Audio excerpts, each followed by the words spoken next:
السلام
عليكم ورحمة الله وبركاته والحمد لله رب العالمين والصلاة والسلام على سيد الأنبياء والمرسلين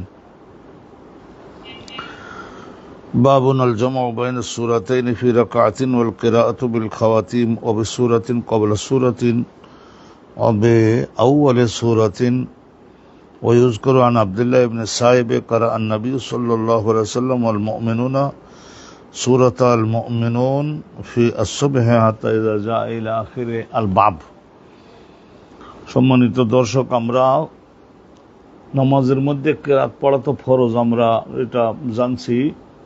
আল্লাহ পাক রব্বুল আলামিন হুকুম করেছেন, সেই জন্য নামাজের মধ্যে দাঁড়িয়ে জগতে যত ইমানদার পুরুষ বা মহিলা তাদের সকলকে নামাজের মধ্যে দাঁড়িয়ে আল্লাহর কোরআন থেকে কিছু পাঠ করতে হবে। তার মধ্যে সূরা ফাতিহা তো পাঠ করতে হয়। সূরা ফাতিহা শরীফ পাঠ করবার পরে আর সূরাগুলি যে আর একটা সূরা এনে সূরা ফাতিহার সঙ্গে যুক্ত করতে হবে। এক এক রাকাতে 2 সূরা থেকেই হবে। সূরা ফাতিহা তো পূর্ণাঙ্গ হবে, আর অন্য সূরা থেকে একটা খণ্ড দিলেই চলে। এই সব বিষয়ে বিভিন্ন ধরনের বিধান রাসূলুল্লাহ সাল্লাল্লাহু আলাইহি ওয়াসাল্লামের হাদিস থেকে আজকের এই বাবের মধ্যে আলোচনা করা হবে। বাবুন আল জামউ, জমা করতে হবে। জমা করা, সূরা ফাতিহা প্রথমে দিলাম, তারপরে অন্য আরেকখানা সূরার পূর্ণ একখানি সূরা যদি আয়তনে ছোট হয়, অথবা একটা দীর্ঘ সূরার একটা খণ্ড এনে সূরা ফাতিহার সঙ্গে সংযুক্ত করে দিতে হবে এক রাকাতের মধ্যে, প্রত্যেকটা রাকাতের মধ্যে। আল জামউ বাইনা সূরাতাইনি ফি রাকাতিন, এক রাকাতের মধ্যে সূরা ফাতিহার সঙ্গে অন্য আরেকটা সূরা এনে সূরা পুরা বা তার একটা খণ্ড এনে জমা করতে হবে, জমা একত্রিত করে দিতে হবে। যে আল্লাহ নবী আমাদের শিখাইছেন, সালাত এইভাবে আমাদের করতে হবে। আর এখানে ইমাম বুখারী হুজুর আরেকটা এই বাবের মধ্যে আরেকটা হেডিং, ছোট্ট আরেকটা সাব হেডিং দিচ্ছেন যে ওয়াল কিরাআতু বিল খাওয়াতিম। কোন কোন সূরার শেষের দিক থেকে প্রথম দিক দিয়ে বাদ দিয়ে যদি শেষের অংশ এনে নামাজের মধ্যে পড়ে সেটাও শুদ্ধ। তবে সূরাতিন কবলা সূরাতিন, আগের সূরাটাকে বাদ দিয়ে পরের সূরাটা তেলাওয়াত করলেন, সেটাও শুদ্ধ। এইটা আমাদের হানাফি মাযহাবে বলা হয়েছে যে মুসাহাবে ওসমানীর মধ্যে যে তরতিব আছে সেই তরতিবটা রক্ষা করা মুস্তাহাব। মুস্তাহাব যেমন আগের সূরা আগের রাকাতে, পরের সূরা পরের রাকাতে, এইভাবে। কিন্তু এইটা উনি বলছেন যে হবে সূরাতিন কবলা সূরাতিন, আগের সূরাটা দেখা গেল বাদ দিয়ে পরের সূরাটা আগে এনে তেলাওয়াত করলেন, তাই এটাও আলহামদুলিল্লাহ শুদ্ধ হবে।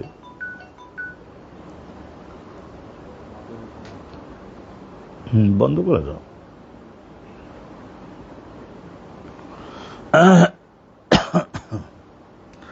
অবে সূরাতিন কবলা সূরাতিন, আগের সূরাকে ত্যাগ করে পরের সূরাকে আগে পড়ে দেওয়া, তারপরে আগের সূরাকে পরে পড়া। যেমন আলাম তারা পরের রাকাতে, আর দেখা গেল ইজা জাআ নাসরুল্লাহ আগের রাকাতে, শুদ্ধ। এটা কিন্তু আমাদের হানাফি মাযহাবে এটা বলা হয়েছে যে তরতিবে ওসমানী, মাযহাবে ওসমানী রক্ষা করা মুস্তাহাব। তাই এখানে খেলাফে মুস্তাহাব না হয় হলো এই। অবে আউয়ালে সূরাতিন, অনেক সময় দেখা যায় যে কোন কোন সূরার প্রথম থেকে তেলাওয়াত করা যায়, আলহামদুলিল্লাহ সেটাও ভালো। প্রথম থেকে কিছুটা তেলাওয়াত করা সূরা ফাতিহার সঙ্গে। ওয়ায়ুজকারু আন আব্দুল্লাহ ইবনে সাইব, এই যে দেখুন হযরতে এই সম্পর্কে আগে বলছেন যে একটা সূরার প্রথম থেকে তেলাওয়াত করা, সূরা ফাতিহা পড়লাম, তারপরে একটা সূরার প্রথম থেকে তেলাওয়াত শুরু করলাম, যতটুকু সাধ্যে কোলায় বা আল্লাহ তৌফিক দান করেন। তো এর দলিল দিচ্ছেন যে ওয়ায়ুজকারু আন আব্দুল্লাহ ইবনে সাইব, আব্দুল্লাহ ইবনে সাইব সাহাবী আল্লাহর নবীর, উনি বলছেন যে কারাআন নবী সাল্লাল্লাহু আলাইহি সাল্লাম, রাসূলুল্লাহ একবার নামাজ শুরু করলেন আল সূরা মুমিনুন থেকে, সূরা মুমিনুন থেকে শুরু করলেন নবী করিম সাল্লাল্লাহু আলাইহি ওয়াসাল্লাম, সূরা মুমিনুনের থেকে শুরু করলেন ফজরের নামাজে, হাত্তা ইজা যা শেষ পর্যন্ত রাসূলুল্লাহ পড়তে পড়তে যখন এসে পড়লেন কোন জায়গায়, ওই যিকরু মুসা পয়গম্বরের আলোচনা, হারুন পয়গম্বরের আলোচনা যেখানে আছে, সুম্মা আরসালনা মুসা ওয়া আখাহু হারুনা, এই আয়াত তেলাওয়াত করলেন। অথবা রাবির একটু সন্দেহ হতেছে যে স্মরণে নাই ঠিক মতো, ও যিকরু ঈসা, অথবা ঈসা আলাইহিস সালাতু ওয়াস সালামের আলোচনা ছিল, ওয়া জাআলনা ইবনা মারইয়ামা ওয়া উম্মাহু আয়া। তো এই পর্যন্ত যখন রাসূলুল্লাহ গেলেন, তো রাসূলুল্লাহ সাল্লাল্লাহু আলাইহি সাল্লামের স্বাস্থ্যগত কারণে একটু কাশি লাগলো, কাশি সুআলাতুন মানে কাশি, ফারাকাত, এরপরে নবী করিম সাল্লাল্লাহু আলাইহি সাল্লাম আলোচনা আর সামনে নিলেন না, রুকুতে চলে গেলেন।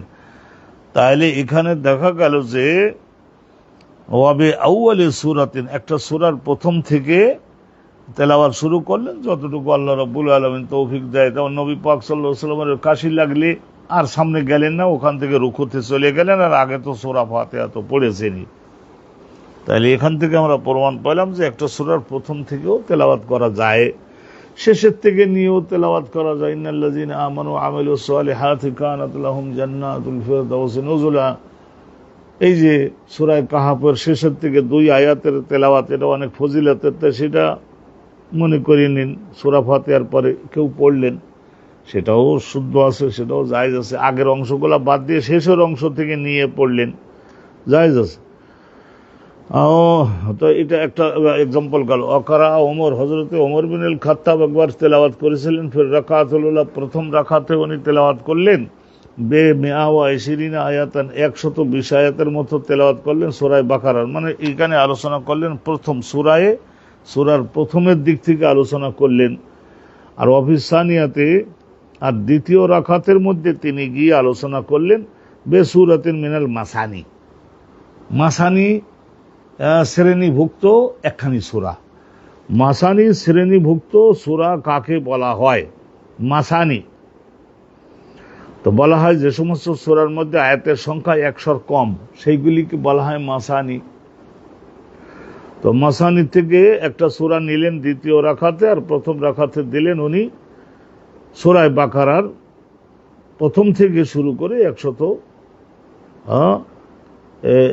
120 আয়াতের মতো। সুবহানাল্লাহি ওয়া বিহামদিহি, অসাধারণ দৈহিক ক্ষমতা বিশিষ্ট আর হেফজের শক্তি ওই ধরনেরই। আর দ্বিতীয় রাকাতে দিলেন মাসানি। তো মাসানি বলা হয় ওই সমস্ত সূরাকে যেগুলো সূরার আয়াতের সংখ্যা 100-র কমে হবে। আর যে সমস্ত সূরার সংখ্যা 100 বা তার উপরে, সেগুলিকে বলা হয় মেইন। ওয়াকারা আল আহনাফ বিল কাহাফ, তো হযরতে আহনাফ বিন কায়েস, উনি আল্লাহর নবীর সাহাবী, বিখ্যাত আলেম ছিলেন সাহাবাগণের মধ্যে আহনাফ বিন কায়েস। তো উনি একবার নামাজের মধ্যে পড়লেন সূরা কাহাফ পড়লেন, ফিল উলা প্রথম রাকাতে, আর অফিস সানিয়াতে আবার দ্বিতীয় রাকাতে গিয়ে পড়লেন সূরা ইউসুফ পড়লেন বা ইউনুস পড়লেন। তা কাহাফের সূরাটা হলো পরের, তো ওইটা পড়লেন আগের রাকাতে, আর সূরা ইউসুফ আর ইউনুস পড়লেন এটা হলো শেষের রাকাতে। আগের সূরা পড়লেন শেষের রাকাতে, আর শেষের সূরা পড়লেন আগের রাকাতে। তরতিবের খেলাফ হয়ে গেল, তো এটা পড়েছেন, ওনারা পড়েছেন। আমি এই ধরনের কাবা শরীফের মধ্যেও পড়তে দেখেছি। তো আমাদের হানাফি মাযহাবে বলা হয় মুস্তাহাব হলো তরতিব রক্ষা করা, আগের থেকে প্রথম রাকাতে আর শেষের থেকে দ্বিতীয় রাকাতে। হযরত আহনাফ বিন কায়েস আরো বলেছেন উনি আন্নাহু সাল্লা মা ওমর, ও যে উনি হযরত ওমর ইবনে খাত্তাবের পেছনে মুক্তাদি হয়েও নামাজ পড়েছেন, ফজরের নামাজ। বিহিমা বিহিমা বলতে ওই যে হযরত ওমর বিন খাত্তাব রাদিয়াল্লাহু তাআলা আনহু, ওনার পেছনে উনি নামাজ পড়েছেন মা ওমর আসুবহা বিহিমা। বিহিমা বলতে এর বিষয়ে সূরা কাহাফ প্রথম রাকাতে, আর ওই যে ইউসুফ বা ইউনুস, ওই দুই সূরার যে কোনো একটা সূরা উনি দিবেন শেষের দমন। তাহলে বোঝা গেল যে পরের সূরা দিলেন প্রথম রাকাতে আর আগের সূরা দিলেন শেষের রাকাতে। হযরত ওমরের পেছনে উনি এইভাবে নামাজ পড়েছেন, তো উনি নিজেও এইভাবে নামাজ পড়াতেন, মাঝে মধ্যে তরতিব রক্ষা করতেন না।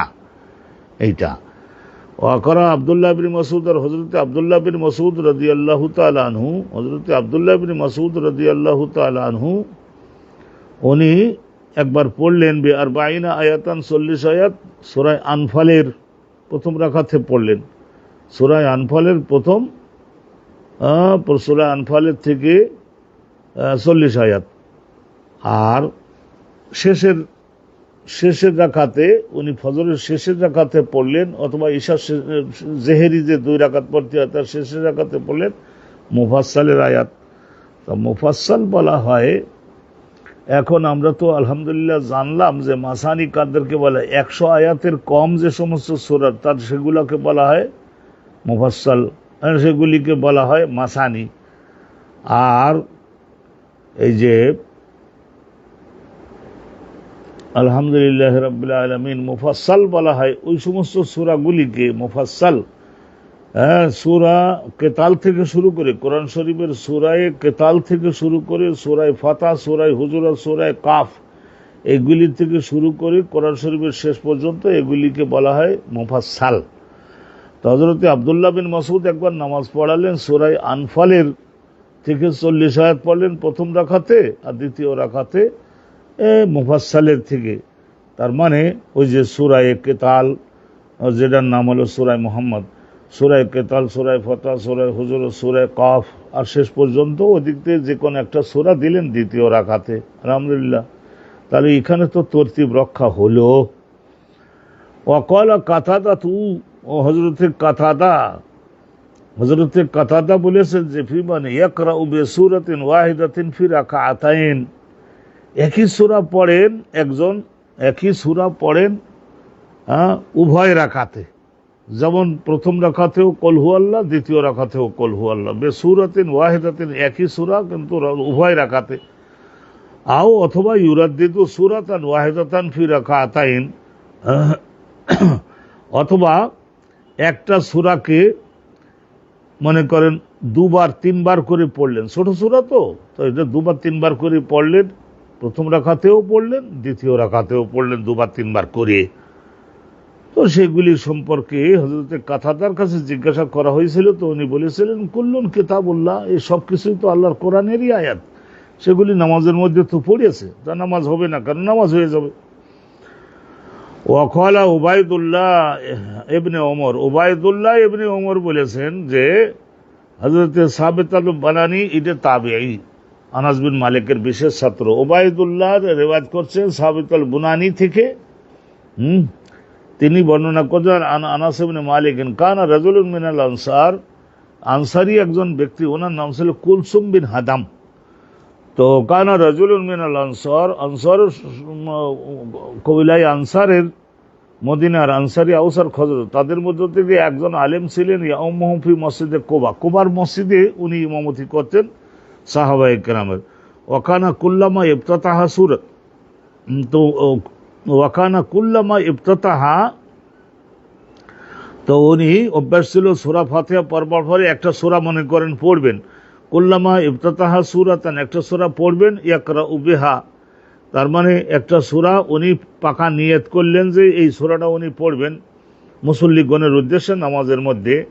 মিম্মা ইউকরাউ বিহি, তো যে সমস্ত নামাজের মধ্যে প্রকাশ্যে চেঁচাইয়েই পড়া হয়, চেঁচাইয়ে পড়া হয় বলতে ফজর, মাগরিব আর ইশা, উচ্চ শব্দে যে সমস্ত নামাজগুলির মধ্যে উচ্চ শব্দ করে কেরাত পড়া হয়, ওই 3টা নামাজের মধ্যে উনি যখন কোনো একটি সূরা পড়বার জন্য সংকল্প করতেন, তাহলে ইফতাতাহা বিকুল হুয়াল্লাহ, সূরা ফাতিহা পড়বেন, তারপর কুল হুয়াল্লাহ পড়ে নেবেন, তারপরে ওই সূরাটা মিলাইয়ে দিতেন, তা কুল হু আল্লাহ প্রত্যেক রাকাতে উনি রাখতেনই।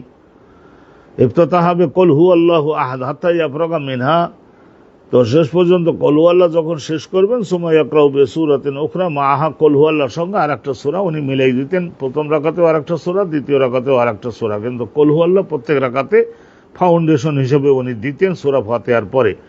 ওয়া কানা ইয়াসনাউ যালিকা ফি কুল্লি রাকাতিন, প্রত্যেক রাকাতে এরকম উনি করতেন। ফাকাল্লামাহু আসহাবুহু, তো ওখানকার যারা মুক্তাদি তারা সকলে বললেন যে আমরা তো এরকম নামাজ তো আপনার পিছনেই পড়লাম, এরকম নামাজটা আর অন্য কোনো জায়গায় পড়ি নেই। ওনার মুসল্লি মুক্তাদিরা, কমিটির যারা মুরব্বী তারা সকলে কয়লু বললেন যে ইন্নাকা, আপনি তো হুজুর তাফতাতিহু বিহাজি সূরা, সূরা ফাতিহা দিয়ে তো শুরু করেন, তারপরে এর সঙ্গে অবশ্য অন্য সূরা দিয়ে থাকেন। সুম্মা লা নারা, আমরা তো মনে করি না যে আন্নাহা তুজিউকা, এটা আপনার জন্য এই ধরনের করাটা আইনসম্মত হচ্ছে। হ্যাঁ, হাত্তা তাকরা আবে উখরা, আপনি এই সূরা কুল হু আল্লাহটা বাদ দিয়ে দ্বিতীয় আরেকটা সূরা পড়েন, সূরা ফাতিহা পড়েন, তারপরে কুল হু আল্লাহটা পড়েন না, অন্য আরেকটা সূরা দেন। ফাইম্মা তাকরাউ বিহা, তাহলে দ্বিতীয় আরেকটা সূরা আপনি পড়েন। আর যদি আপনি সূরা ফাতিহার সঙ্গে কুল হু আল্লাহ পড়েন, তার শুধু কুল হু আল্লাহটাই পড়েন, আর অন্য সূরা আবারটা নিয়ে নিন না। ওয়া ইম্মা আন তাদাহা, অথবা কুল হু আল্লাহ ছেড়ে দেন আর ওই দ্বিতীয় আরেকটা সূরার অংশ এনে পড়েন। তার মানে সূরা ফাতিহা পড়েন আর হয় কুল হু আল্লাহ অথবা অন্য একটা সূরা, এইভাবে আপনি করেন। ফাকালা, তখন উনি যিনি ইমাম ছিলেন, তো উনি ফাকালা, উনি তখন বললেন যে মা আনা বেতারিকে, হ্যাঁ আমি যেভাবে পড়তেছি এটা আমি বর্জন করতে পারবো না, তা তোমরা যদি পছন্দ করো আমি ইমামতি করি তাই করবো। ইন আহবাবতুম, তোমরা যদি পছন্দ করো, আন আউম্মাকু, আমি তোমাদের ইমামতি করি এই তরিকায়, ফালতু তাইলে করবো। ইন কারে, তোমার যদি তোমাদের ভালো না লাগে, পছন্দ যদি না হয়, তাহলে তোমরা, তা আমি তোমাদের বলে দিলেই আমি এখান থেকে হটে যাই। তারাকতুকুম, আমি তোমাদের ছেড়ে অন্য মসজিদে চলে যাবো। ওখানেও ইয়ারাও না, হ্যাঁ। তো ওই এলাকার মুসলমান যারা ছিলেন তারা সকলে বিশ্বাস করতেন যে উনি একজন আমলে, পরহেজগারিতে, এলেমে, তাকওয়ায় অনেক ভালো আলেম। তো সেই অনেক, কিন্তু ওই যে মশলা তো একটা করতেছে, সূরা ফাতিহা পড়ে, তারপর কুল হু আল্লাহ পড়ে, তারপরে অন্য আর এক আয়াত এনে জুড়ে দেয়। তো এইটা তো কোনো মসজিদে কখনো ওনারা শোনেন নাই। আরো দুই এক মসজিদে গিয়ে নামাজ পড়া লাগে না, সুযোগ হয় না, তো সেখানে তো এরকম করে না কেউ। কুল হু আল্লাহ সূরাটাকে সূরা ফাতিহার পরে প্রত্যেক রাকাতের মধ্যে ঢুকাই দিয়ে তারপর দ্বিতীয় আর একটা যে করতেছেন। তো কিন্তু ওনাদের আমলের পরহেজগারিতে ওনার উপরে সবার আবার খুব বিশ্বাস আছে। ওখানেও ইয়ারাও না, ওনারা সকলে বিশ্বাস করতেন আন্নাহু মিন আফদালিহিম, ওই এলাকায় যত ইমাম আছে তাদের মধ্যে উনি শ্রেষ্ঠ। ওয়া কারিহু ইয়া উম্মাহুম গায়রু, অন্য আরেকজন এসে তাদের ইমামতি করুক সেটাও তারা পছন্দ করে না। ওয়ালাম্মা আতাহুমুন নবী, তাই ইতিমধ্যেই কিছুদিনের মধ্যে রাসূলুল্লাহ ওই এলাকায় একটু বিশেষ কাজে গেছিলেন। তো আকবরুহু আল খবর, তো ঘটনাটা তারা এলাকাবাসী রাসূলুল্লাহ নলেজে নিলেন। ফাকালা, রাসূলুল্লাহ তখন বললেন যে ঠিক আছে, তোমাদের ইমাম সাহেবকে ডেকে আনো দেখি। তারপরে রাসূলুল্লাহ বললেন ইয়া ফুলানু, ওহে অমুক, মা ইয়ামনাউকা, তা তোমার সামনে মানা মানে বাধা কি, কিসে তোমারে বাধা দেয়? আনতা ফাআলা মা ইয়ামুরুকা বিহি আসহাবুকা, তোমার এই যে মসজিদের মুসল্লিরা যে পরামর্শ তোমাকে দিয়েছে, কি সূরা ফাতিহা, তারপরে যদি কুল হু আল্লাহ দেন তো দেন, দিয়ে রাখাত শেষ করে বলেন। আর যদি না দিতে চান কুল হু আল্লাহ, তাহলে একটা সূরা ফাতিহা আর অন্য আর একটা সূরা, কুল হু আল্লাহ বাদে অন্য আর একটা সূরা দেন। সেইভাবে সাহাবারা আমার যেভাবে পড়ায় আপনি ওইভাবে পড়াবেন। তা আপনার সঙ্গী সাথীরা যে পরামর্শ দিয়েছে ওটাও তো ইসলাম সম্মত পরামর্শ, সবার জন্য আমি এই নিয়ম দিয়েছি। ওমাইয়া হেমেলুকা আলা লুজুমি হাজি সূরা, প্রত্যেক রাকাতের মধ্যে যে সূরা ফাতিহা আর ওই দ্বিতীয় সূরার মাঝখানে কুল হু আল্লাহ যে ঢোকাই দেওয়া, হ্যাঁ, এইটা আপনি কি জন্য করে চলেছেন, কি কারণ একটু বলুন তো দেখি। ফাকালা, তখন ওই সাহাবী বললেন ইন্নী উহিব্বুহা, বললেন যে হুজুর শিরকের উপরে জীবন গেছে, আর এই কুল হু আল্লাহ সূরাটা তাওহীদের কথাটা এত আমার কলিজা ছুঁয়েছে যে ওইটা ছাড়া নামাজ পড়লে আমার সেরকম হুজুর স্বস্তি হয় না। তো ওই কুল হু আল্লাহটা আমি রেখে দিচ্ছি, সূরা ফাতিহার পরে কুল হু আল্লাহ, তারপরে জম্মে সূরা আর একটা সূরা এনে যুক্ত করে দিয়ে আমি কুল হু আল্লাহ নামাজের মধ্যে পড়াটাকে খুব হুজুর আমার কলিজা জুড়ে যায় এবং পছন্দ করি। কলা রাসূলুল্লাহ সাল্লাল্লাহু আলাইহি ওয়াসাল্লাম তখন বললেন যে আচ্ছা ঠিক আছে, আমি তো আইন প্রণেতা, হুব্বুকা ইয়াহা, সূরা ইখলাসকে যে তুমি এত ভালোবাসো, আদখালাকাল জান্নাহ, এই তোমাকে আখিরাতে জান্নাতে নেবে। রাসূলুল্লাহ যখন বলে দিলেন যে তোমাদের ইমাম সাহেব যে তরিকায় নামাজ পড়তেছেন, যে কয়দিন উনি পড়ান, এই তরিকায় পড়লেও তোমাদের নামাজ হয়ে যাবে, ইমাম পরিবর্তনেরও দরকার নাই। আর ওনার উপরে এই কুল হু আল্লাহটা সূরা ফাতিহার ওই দ্বিতীয় সূরার মাঝখানে প্রবেশ করানো, এইটার আমি অনুমোদন দিয়ে দিলাম। আর আল্লাহ নবী অনুমোদন দিয়ে দিলে তো আল্লাহ অনুমোদন দিয়ে দিলেন তাওহীদের সূরাটা। খুব মনোযোগ দিবেন। আমরা কিন্তু কেরাআতের বিষয়ে আলোচনা করছি। ফাকরাউ মা তায়াসসারা মিনাল কোরআন, নামাজের মধ্যে দাঁড়িয়ে একটা কেরাত পড়া ফরজ। তো সেটা সূরা ফাতিহা, নবী খুব তাকাত দিয়েছেন যে সূরা ফাতিহাটা তোমরা প্রত্যেক রাকাতে সূরা ফাতিহা একবার যেন থাকে। তা সেই হিসেবে আমরাও সূরা ফাতিহাকে রাখি। হানাফি মাযহাবওয়ালারা আমরা এই বিশ্বাসে রাখি যে এটা ওয়াজিব, আলহামদুলিল্লাহ। আর এর সঙ্গে অন্য আরেকটা সূরার খণ্ড প্রথম থেকে বা শেষ থেকে আলহামদুলিল্লাহ এ নিয়ে আমরা এর সঙ্গে জুড়ে দিচ্ছি। তো আল্লাহ তাআলার মেহেরবানিতে রাসূলুল্লাহর নির্দেশ এবং তরিকা আমাদের অনুসরণ করা হয়ে যাচ্ছে। একটা হাদিস আমরা এখানে শুনলাম, তো একটু মনোযোগ দিতে হবে, ইসলামে এই ধরনের থাকে। তো হাদাসানা আদম, আর একখানা হাদিস শুনলেই বাপটা শেষ হয়ে যাবে। হাদাসানা আদম ও কল হাদাসনা শোবাতু কল হাদাসনা আমর ইবনে মুররা, কুফার লোক উনি ছিলেন আমর ইবনে মুররা। কল সামিতু আবু ওয়াইল, আবু ওয়াইল উনি সাহাবী। তো আবু ওয়াইল, আমি শুনেছি আবু ওয়াইলকে, কলা আবু ওয়াইল বলেছেন যে যা রাজুলুন ইলা আব্দুল্লাহ ইবনে মাসউদ নাহিক ইবনে সিনান আল বাজালি, নাহিক ইবনে সিনান আল বাজালি, একজন ব্যক্তি আসলেন আব্দুল্লাহ বিন মাসউদের নিকটে। ফাকালা, তখন এসে বললেন যে হুজুর আপনি তো আল মুফাসসাল কারাআতু না, উনি বললেন যে হুজুর মসলা দেন, কারাআতুল মুফাসসালা আল্লাইলাতা ফি রাকাতিন, আমি মুফাসসাল বলা হয়, এটা আপনাদের সামনে আমি আলোচনা করেছি যে সূরায়ে কেতাল থেকে শুরু করে, সূরায়ে কেতাল মানে সূরায়ে মুহাম্মদ যেটা লেখা, সূরায়ে কেতাল, সূরায়ে ফাতহ, হুজুরাত, কাফ, এখান থেকে শুরু করে একবার কোরআনের শেষ পর্যন্ত সূরাগুলোকে বলা হয় মুফাসসাল। তো এই মুফাসসাল ওই এখান থেকে কালা কারাআতু আল মুফাসসালা আল্লাইলাতা ফি রাকাতিন, এক রাকাতের মধ্যে আমি মুফাসসালের যত সূরা আছে সব পড়িয়ে দিছি এক রাকাতে। হুজুর ঠিক আছে কিনা? ফকালা, তখন আব্দুল্লাহ বিন মাসউদ বললেন তা কিরকম করে করলেন? তো এইটা ফকালা হাজ্জান কা হাজ্জে শের, ওই যে লোকেরা কবিতা পড়ে একদম টেনে মুখস্থ পড়িয়েই যায়, ওই রকম চিন্তা গবেষণা না করি তো সেই রকমই করছেন না? জ্ঞানাইতে এতগুলা সূরা, হ্যাঁ আপনি কি করে এতগুলা সূরা এক রাকাতে আপনি কি করে পড়লেন? মুফাসসালের মধ্যে সব সূরাগুলি আপনি পড়িয়ে শেষ করলেন? বলে হ্যাঁ হুজুর করছি। তো উনি বললেন করছেন, তবে নিয়ম হলো যে স্লো একটু ভালো করে পড়া এবং তার মর্মগুলা একটু ভালো করে পরিষ্কার করে শব্দগুলো উচ্চারণ করা।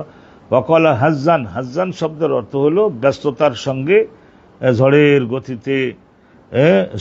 গতিতে কবিতা পড়ে যাওয়া, ঝড়ের গতিতে সকালে উঠি আমি মনে বলি আমি যেন সারাদিন বলেন, এরকম ভাবে হাজ্জাইয়া হুজ্জু, ব্যস্ততার সঙ্গে চিন্তা গবেষণা না করে পড়া, যেন কবিতা যেমন পড়ে। লাকাদ আরিফতুন নাযায়ের আল্লাতী কানা নবী সাল্লাল্লাহু আলাইহি ওয়াসাল্লাম ইয়াকরিনু বাইনাহুন্না ফাযাকারা 20 সূরাতান মিনাল মুফাসসালি। তাহলে লাকাদ আরিফতু আর নাযায়ের বলা হয়, ওই সূরাগুলিকে নাযায়ের বলা হয়। নাযায়ের একটা সূরা আর একটা সূরার সঙ্গে মর্মের দিক দিয়ে, আলোচ্য বিষয়ের দিক দিয়ে আর আয়তনের দিক দিয়ে একটা আর একটা সমান। তো উনি বলছেন যে লাকাদ আরাফতু, আমি অবশ্যই ভালো রকমের জানি এবং চিনি। আর নাযায়ের ওই সূরাগুলিকে আল্লাতী কানা নবী সাল্লাল্লাহু আলাইহি ওয়াসাল্লাম ইয়াকরিনু বাইনাহুন্না, নবী করিম সাল্লাল্লাহু আলাইহি ওয়াসাল্লাম ওই সূরাগুলিকে একসঙ্গে মাঝে মাঝে পড়তেন। অনেকগুলি সূরা রাসূলুল্লাহ সাল্লাল্লাহু আলাইহি ওয়াসাল্লাম, আয়তনের দিক দিয়ে মনে করুন যে আপনার এই 20-30 আয়াত বিশিষ্ট, 40 আয়াত বিশিষ্ট এর কাছাকাছি আয়তনের যে সূরাগুলি, সেগুলি নাযায়ের বলা হয়। সেই নাযায়েরগুলিকে রাসূলুল্লাহ সাল্লাল্লাহু আলাইহি ওয়াসাল্লাম এক রাকাতের মধ্যে পড়িয়ে দিতেন মাঝে মধ্যে। ইয়াকরিনু বাইনাহুন্না ফাযাকারা 20 সূরাতান। এরপরে আব্দুল্লাহ বিন মাসউদ বললেন যে 20 সূরাতান, 20টার মতো সূরা এরকম আছে। মুফাসসালের মধ্যে সেগুলি আয়তনের দিক দিয়ে কাছাকাছি সূরাতাইন ফি কুল্লি রাকাতিন, তো সেগুলির মধ্য থেকে রাসূলুল্লাহ সাল্লাল্লাহু আলাইহি ওয়াসাল্লাম এক এক রাকাতে দুইটা করে দিতেন। আর আপনি কি করেছেন, মুফাসসালের একবারে সবগুলি সূরা আপনি দিয়ে দিয়েছেন কোন জায়গায়, ওই এক রাকাতের মধ্যে। তো এরকম যদি কেউ করতে পারেন, যুবক হাফেজ যদি হয়, তাইলে যদি তার আলহামদুলিল্লাহ দিলের ইমানে যদি টানে, তাইলে এই ধরনের করতে যদি পারে, নফল নামাজের মধ্যে করতে পারবে, জায়েজ আছে। জামাতের সঙ্গে নামাজ করলে তো অবশ্যই এরকম করা যায় না, মানুষদের কষ্ট হবে। মুফাসসালের মধ্যে সব সূরাগুলি এক রাকাতের মধ্যে পড়ে দেওয়া। বাবুন ইয়াকরাউ ফিল উখরায়াইনি বিফাতিহাতিল কিতাব। তাহলে এখানে আলোচনা করা হচ্ছে যে 4 রাকাত বিশিষ্ট নামাজ, যেমন যোহর, আসর এবং ঈশা, এই 4 রাকাত বিশিষ্ট নামাজের শেষের 2 রাকাতে শুধু আলহামদু সূরা পড়তে হবে। এটাই হলো ইসলামের আইন এবং নিয়ম এবং বিধান। হাদিস খানা শুনুন। হাদাসানা মুসা ইবনে ইসমাঈল ক্বালা হাদাসানা হাম্মামুন আন ইয়াহইয়া আন আব্দুল্লাহ ইবনে আবি কাতাদা আন আবিহি। আব্দুল্লাহ রিওয়ায়াত করেন তার বাবা আবু কাতাদা থেকে, আন্নান নবী সাল্লাল্লাহু আলাইহি ওয়াসাল্লাম কানা ইয়াকরাউ ফিজ যুহরি ফিল উলায়াইন, নবী করিম সাল্লাল্লাহু আলাইহি ওয়াসাল্লাম যোহরের নামাজের মধ্যে উম্মুল কিতাব পড়তেন। উম্মুল কিতাব বলতে সূরা ফাতিহা পড়তেন, ও সূরাতাইনি, আর অন্য যে কোনো জায়গা থেকে এনে 2টা সূরা এনে জুড়িয়ে দিতেন প্রথম রাকাতে।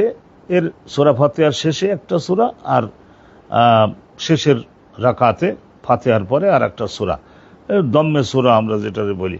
অফির রাকাতাইনিল উখরায়াইন বে উম্মুল কিতাব, আর এই যে শেষের 2 রাকাত যেটা যোহরের, আসরের এবং ঈশার শেষের 2 রাকাতে শুধু কেবল উম্মুল কিতাব, সূরায়ে ফাতিহা শুধু কেবল। তাইলে রাসূলুল্লাহ সাল্লাল্লাহু আলাইহি ওয়াসাল্লাম শেষের ওই 2 রাকাতে সূরা ফাতিহা পড়ে যে রুকুতে যাচ্ছেন, সেইটা আমাদের শেখাবার জন্য ওই ইসমাউনা আল আয়াতা, ওই রকম গায়রিল মাগদুবি আলাইহিম ওয়ালাদ-দাল্লিন আল্লাহু আকবার বলে রুকুতে চলে যেতেন। তার মানে শেষের 2 রাকাতের মধ্যে শুধু সূরা ফাতিহাটা পড়লেই আলহামদুলিল্লাহ কিরাআতুল কোরআন করতে হবে, তো সেটা হয়ে গেছে। ওয়ায়ুতাবিলু ফির রাকাতুল উলা, প্রথম রাকাতের মধ্যে নবী করিম সাল্লাল্লাহু আলাইহি ওয়াসাল্লাম একটু লম্বা করতেন। মালা ইউতিলু ফির রাকাতিস সানিয়া, দ্বিতীয় রাকাতের মধ্যে, মানে প্রথম 2 রাকাতের কথা বলছেন, প্রথম 2 রাকাতের 4 রাকাত বিশিষ্ট না, প্রথম 2 রাকাতের মধ্যে রাসূলুল্লাহ একটু কিরাতটা লম্বা করতেন, কিন্তু দ্বিতীয় রাকাতের মধ্যে এর একটু সংক্ষিপ্ত করতেন। অনুরূপভাবে হাকাযা ফিল আসরে, আসরের নামাজও এই যোহরের নামাজ যে নিয়মে পড়তেন, আসরের নামাজটা ওই নিয়মে পড়তেন। ওয়া হাকাযা ফিস সুবহি, আর যোহরের নামাজের প্রথম রাকাত দ্বিতীয় রাকাতের বেলায় যেমন প্রথম রাকাতটা একটু বেশি লম্বা, দ্বিতীয় রাকাতটা সংক্ষিপ্ত, অনুরূপভাবে ফজরের নামাজের বেলায়ও এইভাবে করতেন। আলহামদুলিল্লাহ, এখান থেকে আমরা জানতে পারলাম ফজরের 2 রাকাতে প্রথম রাকাতে একটু কেরাতটা একটু বড় হবে, যেমন 30 আয়াত হলো। দ্বিতীয় রাকাতের মধ্যে মনে করি নেন আপনার 15 আয়াত হলো, 20 আয়াত না হয় সর্বোচ্চ হলো, এর বেশি না। আর আমাদের যুগ জমানায় মানুষদের, মুসল্লিদের ধারণ ক্ষমতা তো ওই ধরনের নাই, সেই হিসেবে আমাদের জ্ঞান বুদ্ধি করে কাজকর্ম করতে হবে। অন্যথায় তো হযরতে সাদ ইবনে আবি ওয়াক্কাসের মতো চাকরি হারানোর প্রবল সম্ভাবনা। তো আলহামদুলিল্লাহ রাব্বিল আলামিন। তো এখন এটা তো একটা শুনলাম আমরা যে এই 4 রাকাত বিশিষ্ট নামাজের শেষের 2 রাকাতে শুধু সূরায়ে ফাতিহা, ওর সঙ্গে দ্বিতীয় সূরা এনে মেলাবার দরকার নাই। তাহলে বাবুন মান খাফাতা আল কিরাআতা ফি যুহরি ওয়াল আসর। এখন একটা জিজ্ঞাসা হয়, মুসল্লিরা জিজ্ঞাসা করতে পারে, আপনারা তো নামাজ পড়েন, তাই যোহরের নামাজে, আসরের নামাজে আপনারা কেরাতটাকে জেহের করেন না কেন? জিম হা, হামজার পাশের হা, রা, জেহের মানে চেঁচিয়ে উচ্চ শব্দে পড়েন না কেন? তো ওটা রাসূলুল্লাহ সাল্লাল্লাহু আলাইহি ওয়াসাল্লামের আইন, আর রাসূলুল্লাহ তো ওই আইন মানেন যে আইন আল্লাহ তাকে দেন। মান খাফাতা, খাফাতা মানে এই চেঁচিয়ে শব্দ না করে কেরাতটা পড়তে হবে যোহরে আর আসরে, দিনের বেলায়। হাদাসানা কুতাইবাতু ক্বালা হাদাসানা জারিরুন আনিল আমাশ আন উমারাতা ইবনে উমাইরিন আবি মা'মারিন ক্বালা কুলনা লি খাব্বাব, হযরতে খাব্বাব বিন এরেতে ওনাকে আমরা একবার জিজ্ঞাসা করেছিলাম, আকানা রাসূলুল্লাহ ইয়াকরাউ ফি যুহরি ওয়াল আসর, রাসূলুল্লাহ কি যোহরে আর আসরে কেরাত করতেন? তো বলেন কি কেরাত ছাড়া কি নামাজ হয় নাকি? ক্বালা নাম করতে। কুলনা মিন আইনা আলিমতা, তো রাসূলুল্লাহ যে কেরাত করতেছেন তো সেটা আপনারা জানতেন কি করে যে যোহরে আসরে রাসূলুল্লাহ কোরআনের অংশ পড়তেছেন অনুচ্চ শব্দে? তো বলছে আমরা জানতে পারতাম, শব্দ শুনতেছি না, কিন্তু তাকাই দেখতাম তো বেদ তেরাবে লেহিয়াতিহি, রাসূলুল্লাহ সাল্লাল্লাহু আলাইহি ওয়াসাল্লাম যখন পড়তেন তখন এই দাড়ি খুব শক্তভাবে শক্ত একেবারে, শক্ত দাড়ি, রাসূলুল্লাহ সাল্লাল্লাহু আলাইহি ওয়াসাল্লামের দাড়িগুলি খুব শক্ত ছিল। তো যখন এই ঠোঁট নড়ে খুব ভালোভাবে, এইভাবে যখন নড়ে আলহামদুলিল্লাহ রাব্বিল আলামিন, তখন ওই দাড়িগুলো নড়তো, আমরা তাকাই দেখতাম যে হুজুর এখন পড়ে চলেছেন। আর ওই শেষের 2 রাকাতে যে শুধু সূরা ফাতিহা পড়তেন, সেটা ওই যে আমাদের শেখাবার জন্য ওই শেষের আয়াতটা পড়ে আর রুকুতে চলে যেতেন, তাইলে আমরা বুঝে যেতাম যে এখন শেষের 2 রাকাতে শুধু সূরা ফাতিহা পড়তে হবে, ওর সঙ্গে দম্মে সূরা অন্য একটা সূরার অংশ এনে জুড়িয়ে দেওয়ার প্রয়োজনীয়তা নাই। তো এই একটা বাব আমরা জানলাম।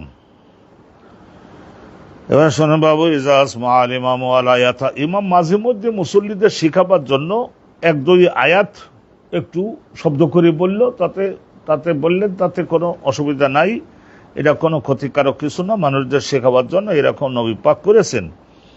এজা আসমা, শোনাবেন ইমাম সাহেব ওই আসরে জোহরের নামাজের মধ্যে 1 আয়াত শোনালেন, যে এখন কোনটা পড়লাম, রুকুতে যাওয়ার আগে তো অন্য সূরা মিলালাম না, গায়রিল মাগদুবি আলাইহিম ওয়ালাদ-দাল্লিন বলি রুকুতে চলে তো গেলেন, তো বুঝে যাবে যে তাইলে এখানে আর এক সূরার জোড়া দেয় নাই রাসূলুল্লাহ।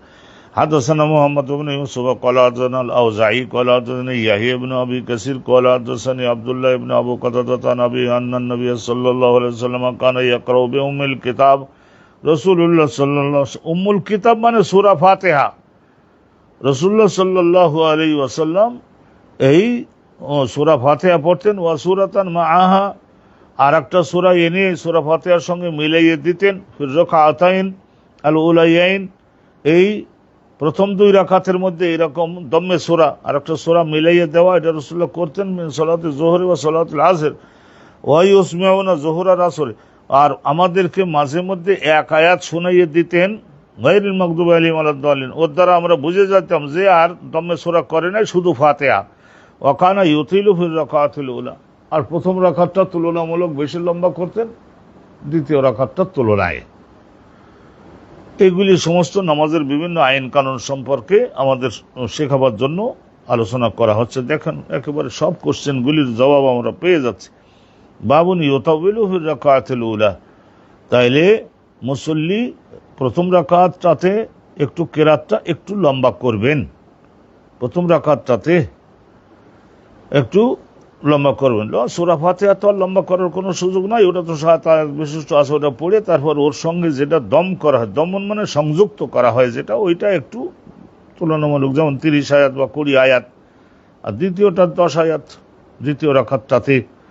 হাদাসানা আবু নুআইমিন ক্বালা হাদাসানা হিশামুন আন ইয়াহইয়া ইবনে আবি কাসীর আন আব্দুল্লাহ ইবনে আবি কাতাদা আন আবিহি কাতাদা আন্নান নবী সাল্লাল্লাহু আলাইহি ওয়াসাল্লাম কানা ইউতাওয়ালু ফির রাকাতিল উলা, রাসূলুল্লাহ সাল্লাল্লাহু আলাইহি ওয়াসাল্লাম যোহর নামাজের প্রথম রাকাতটা একটু লম্বা বেশি করতেন, ইউকাসসিরু ফিস সানিয়া, দ্বিতীয়টাতে একটু সংক্ষিপ্ত করতেন, মানে ওইটার তুলনায় একটু সংক্ষিপ্ত করতেন। ওয়া ইয়াফআলু যালিকা ফিস সালাতিস সুবহি, আর এই নিয়মটা মানে প্রথম রাকাতটাতে একটু কেরাতটা মনে করুন একটু বেশি হবে, 60 আয়াত হয়তো রাসূলুল্লাহ প্রথম রাকাতে বললেন, দ্বিতীয় রাকাতের মধ্যে রাসূলুল্লাহ 40। ফজরের নামাজের বেলাও এরকম করতেন। আল্লাহ তাআলার মেহেরবানি, এক একটা বাবের মধ্যে এক এক দিনে আমরা জানছি শিখছি। বাবু জেরিল ইমাম ইত্তামানি, এখন এই যে কেরাত সম্পর্কে আলোচনা করা হলো, এখন একটা মাসালা বলি আলোচনা করে ইমাম বুখারী হুজুর, ওই যে ইমাম এবং মুক্তাদি, ইমাম আর মুক্তাদি দুইজন মিলে ওই সূরা ফাতিহা পড়া হয়ে গেলে এটা আমিন যে বলবার আইন, সেই আইনটার বিষয়ে উনি এখানে কয়েকখানা হাদিস আনতেছেন, কিন্তু প্রত্যেকটা হাদিস ওই আবু হুরায়রা থেকেই। তা এখন আমিন বলাটা আমরা হানাফি মাযহাব যারা অনুসরণ করছি আমরাও আমিন বলি, কিন্তু বলে যে আমাদের আমিনটা বললে এতটুকু আওয়াজে বলি যাতে করে নিজের আমিন বলাটা যেন নিজের কানে আমরা শুনতে পারি। এই তো হাদিসখানা আগে শুনিয়ে নেন, আমরা আগের থেকে বক্তব্য বাড়াই না। জেহরুল ইমাম, ইমাম সাহেব যিনি তিনিও আমিন চেঁচিয়ে বলবেন একটু, মানে এটা ইমাম বুখারীর কথা, এটা হাদিসে তো জেহের শব্দ নাই, হাদিসে তো জেহের শব্দ নাই, হাদিসে আছে তোমরা আমিন বলিও, কুলু বলিও। বাবু জেহেরেল ইমাম, ইমাম একটু মোটা শব্দে বলবেন, মোটা শব্দে বলবেন, তা আমিন মানে আমিনটা। ওয়াকালা আতাউন আমিন দোয়া, আর হযরতে আতা ইবনে আবি রিবাহ উনি বলতেন যে আমিন শব্দের অর্থ হলো আল্লাহ আপনি আমাদের এই প্রার্থনাটা কবুল করে নিন। আমিন শব্দের অর্থটা দোয়াউন, এটা একটা দোয়া, কবুল করে নিন। আতা ইনি তাবেঈ। তারপরে আবার শোনেন, আম্মানা ইবনে জুবাইর, আব্দুল্লাহ ইবনে জুবাইর উনি আমিন বলতেন।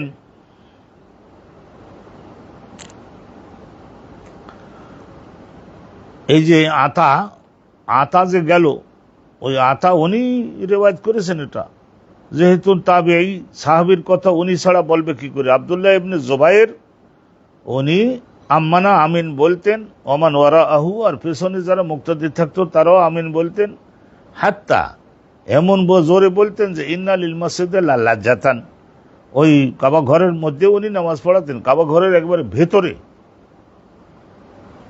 কাবা ঘরের ভিতরে উনি নামাজ পড়াতেন। হ্যাঁ, চিন্তা করে দেখছেন, ওই কাবা ঘরের ভেতরে উনি নামাজ পড়াতেন যে, তো লজ্জাতান, লজ্জাতান তার মানে কম্পন, আল সৌতুল মুরতাফে, মোটা আওয়াজ হয়ে যেত। এতগুলা লোক যদি আমিন জোরে করে বলতো, মোটা আওয়াজ হবে না? এখন কাবা শরীফে যারা, মসজিদে নববীতে যারা আমরা নামাজ পড়তে যাই হজের মৌসুমে এবং উমরা আদায় করতে গিয়ে, দেখেন না আপনারা জামাত বন্দি হয়ে আলহামদুলিল্লাহ আর সৌতুল মুরতাফে অনেক উঁচু শব্দ হয়ে যায়। হ্যাঁ, লাজা লাজা, লাজা লাজা, অনুরূপ ভাবে লাজা লাজা, লাজা লাজা। তাইলে এটা যে হযরত আতা বললেন না যে এটা একটা দোয়া, আতা দোয়া যদি হয় তাহলে সবাই একসঙ্গে আমিন বললে ভালো। আসলে বিষয়টা কি আমি আপনাদের খুলে একটু বলে দেই, যে এখানে সূরা ফাতিহার মধ্যে আছে না, ইহদিনাস সিরাতাল মুস্তাকিম, আল্লাহ আপনার নজরে যেটা সিরাতে মুস্তাকিম, মানে কোরআনের মধ্যে যেটার ব্যাখ্যা আপনি দিয়েছেন ওইটাই তো সিরাতে মুস্তাকিম।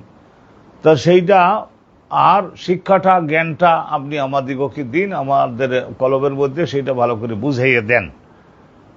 তারপরে আবার বললেন যে এটা থিওরিটিক্যালি কথা গেল, আর প্র্যাকটিক্যালি সিরাতাল্লাযিনা আন'আমতা আলাইহিম, আপনার নিয়ামত প্রাপ্ত নবী রাসূল, হ্যাঁ, শুহাদা সালিহিন, হ্যাঁ, আউলিয়ায়ে কেরাম, তারা যে পথে চলে গেছেন সেই পথটা, এটা হলো প্র্যাকটিক্যাল।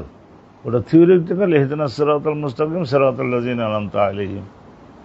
আর এখানে বলা হলো যে গায়রিল মাগদুবি আলাইহিম ওয়ালাদ-দাল্লিন, গায়রিল মাগদুবি আলাইহিম, আল্লাহ বুঝতে পারবার পরেও যারা আপনার আইন লঙ্ঘন করে, ইহুদিরা করেছে, বুঝতে পারবার পরেও আপনার আইনের বিরোধিতা করেছে। আর কি, যারা বুঝতে পারে নাই, ইখলাসের সঙ্গে ভুল করে বসেছে। তাইলে খ্রিস্টান, রাসূলুল্লাহর কাছে জিজ্ঞাসা করা হয়েছিল মাগদুবি আলাইহিম কারা, দাল্লিন কারা, রাসূলুল্লাহ পরিষ্কার বলে দিলেন বিভিন্ন জমানায় এরকম লোক হতে পারে, তবে প্রধানত ইহুদিরা হলো মাগদুব আলাইহিম, আর এই খ্রিস্টানরা হলো দাল্লিন। এরা বুঝে শুনেই সত্য বর্জন করেছে, আর ওরা ইখলাসের সঙ্গে বুঝতে সক্ষম না হয়ে তারা ভুল করেছে। ভুল তো ভুলই, তথা তাদের পথে যেন আমাদের জীবনে যেন না যাই। আমরা তো মোনাজাত করলাম না সূরা ফাতিহার মধ্যে, এই মোনাজাত তো রাসূলুল্লাহ বলেছিলেন, আমিন বলেছিলেন যে আল্লাহ আমরা, আমার পক্ষে আর আমার উম্মতের পক্ষে যে দোয়াটা করলাম, আপনি দোয়াটা শিখাই দিলেন, এইটা এখন তাইলে আমাদের সকলের পক্ষে আপনি কবুল করে নিন, কবুল করে নিন। তো রাসূলুল্লাহ আবার বললেন যে তোমরাও এরকম কবুল করে নিন, এই কথাটা বলে দিও, তোমরাও এই কথাটা বলে দিও। রাসূলুল্লাহ বললেন যে এইটা যখনই গায়রিল মাগদুবি আলাইহিম ওয়ালাদ-দাল্লিন ইহদিনাস সিরাতাল মুস্তাকিম সিরাতাল্লাযিনা আন'আমতা আলাইহিম, এটা তো দোয়া। তো অতএব এই দোয়াটা পড়া হয়ে গেলে সকলে আমিন বলো, ফেরেশতারাও আমিন বলে, তোমাদের পক্ষে ফেরেশতারাও তো থাকে, তো তারাও আমিন বলে, তোমরাও আমিন বলো। তাহলে তোমাদের আমিন বলাটা, ফেরেশতাদের আমিন বলাটা যদি এক তালে, এক সুরে, একসঙ্গে যদি হয়ে যায়, তাহলে আল্লাহ রাব্বুল আলামিন খুব দ্রুত কবুল করে বিরাট রহমত দিয়ে দেন, হেদায়েত দিয়ে দেন, সিরাতে মুস্তাকিম শিখিয়ে দেন, আর সিরাতাল মুনআম আলাইহিম জানিয়ে দিয়ে থাকেন। ইহুদি নাসারার তরিকা থেকে আল্লাহ হেফাজত করেন। মান ওয়াফাকা, রাসূলুল্লাহ বলছিলেন মান ওয়াফাকা তামিনুহু তামিনাল মালাইকা, তাইলে গুফিরা লাহু মা তাকাদ্দামা মিন যামবিহি, পেছনের গুনাহ ক্ষমা হয়, ওই মুসল্লির পেছনের গুনাহ ক্ষমা হয়, হেদায়েত প্রাপ্ত হওয়া সহজ হয়। তো এখানে আলহামদুলিল্লাহ আমিন তো আমরা সকলেই বলি, বলতে হবে। হানাফি মাযহাবে বলা হয় যে রাসূলুল্লাহ বলেছেন যে কুলু, তোমরা সকলে বলবা, হে আমার কলিজার মোহাব্বত ধন্য উম্মত, তোমরা সকলে বলবা, আমিন বলবা। আমিন আমরা বলি, তো বলছে এখানে আমিন বললাম, সেই শব্দটা কানের মধ্যে শুনলাম। তো কানের মধ্যে শুনলে তো আলহামদুলিল্লাহ আমিন বলার যে হুকুম, সেটা তো বাস্তবায়ন হয়ে গেল। তো এখানে হযরতে ইমাম বুখারী রাহমাতুল্লাহি আলাইহি উনি একজন মুজতাহিদ ব্যক্তি ছিলেন। আল মুজতাহিদু ইউসিবু ওয়া কাদ ইউখতি, ফাইন আসাবা ফালাহু আজরান ওয়া ইন আখতা ফালা ইকাবা আলাইহি ওয়ালা শাতমা বাল লাহু আজরুন লি ইজতিহাদিহি। আলহামদুলিল্লাহ এখানে ইনি নিজে হেডিং দিয়েছেন জাহার মানে একটু শক্তি দিয়ে আওয়াজটা করতে হবে। রাসূলুল্লাহ সাল্লাল্লাহু আলাইহি সাল্লাম যেটা করছেন সেটা সাহাবাগণকে শিখাবার জানাবার জন্য আমিনটা রাসূলুল্লাহ জোরে বলছিলেন, ওই রকমের জোরে। এখন চিন্তা করে দেখুন, আমরাও আমিন বলি, হানাফি মাযহাবওয়ালারা আমিন নিয়ে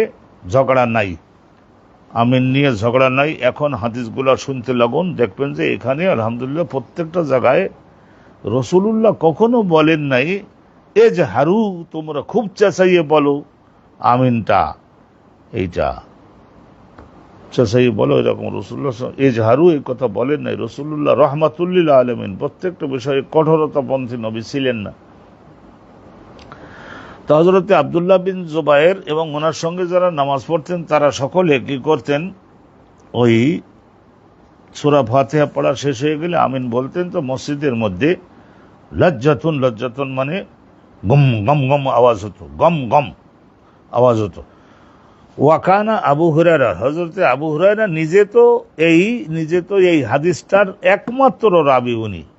ওখানে আবু হুরায়রা তা ইউনাদি আল ইমাম, যেদিন কেউ নামাজ পড়ায় আবু হুরায়রা আসতেছেন, ওযু করে আসতে ধরেন একটু লেট হয়ে গেছে, তাইলে আবু হুরায়রা উনি বলতেন যে আরে ইমাম সাহেব পড়ে যান, আমি আসতেছি একটুখান সামনে হয়ে গেছে। ইউনাদি আল ইমাম, ইমামরা ডেকে বলতেন লা তাফুতনি আমিন, ওই আমিন যেন আমার ফৌত না হয়, তার মানে আমি নামাজের মধ্যে যুক্ত হয়ে আমিনটা যেন ধরতে পারি। আমিনটা খুব গুরুত্ব দিতেন, আমিন বলতে পারাটা।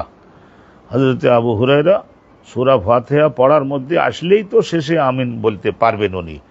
দেখা গেল যে ওদিকে অন্যান্য কাজে ব্যস্ত আছেন, তো ইতিমধ্যে ইমাম সাহেবকে আর ওনারা আমিন ধরাবার জন্য লা তাফুতনি আমিন যেন আমার হাতছাড়া না হয়। হযরতে আবু হুরায়রা উনিও দেখালেন, এখানে আব্দুল্লাহ বিন জুবায়েরও সাহাবী, কিন্তু উনিও আমিন ওনার সঙ্গী সাথীদেরকে নিয়ে একবার গম গম শব্দে আমিন বলতেন। আর হযরতে আবু হুরায়রা উনিও আমিন হাতছাড়া যেত না হয় সেই দিকে সজাগ থাকতেন। জানতে পারলাম আর একটা কথা শুনুন, ওয়াকালা নাফিউন কানা আব্দুল্লাহ ইবনে ওমর লা ইয়াদাহু আব্দুল্লাহ ইবনে ওমর। হযরত ইমাম বুখারী হুজুর দেখতেছেন না, এই উনি যেটা সেটা প্রতিষ্ঠার জন্য কত দিক দিয়ে দলিল জোগাড় করে আনে।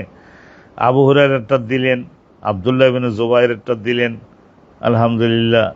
তারপরে হযরত আব্দুল্লাহ ইবনে ওমরেরটা দিতেছেন। লা ইয়াদাহু, আমিন বলা কখনো ছাড়তেন না। ওয়া ইয়াহুদ্দুহুম, আমিন বলবার ব্যাপারে সবসময় উনি মুসল্লিদেরকে উৎসাহিত করতেন, আমিন বলো। ওয়া সামি'তু মিনহু ফি যালিকা, তো উনি বলছেন ওয়া সামি'তু মিনহু ফি যালিকা খবরান গুরুত্বপূর্ণ, হাদিসান মারফুআন।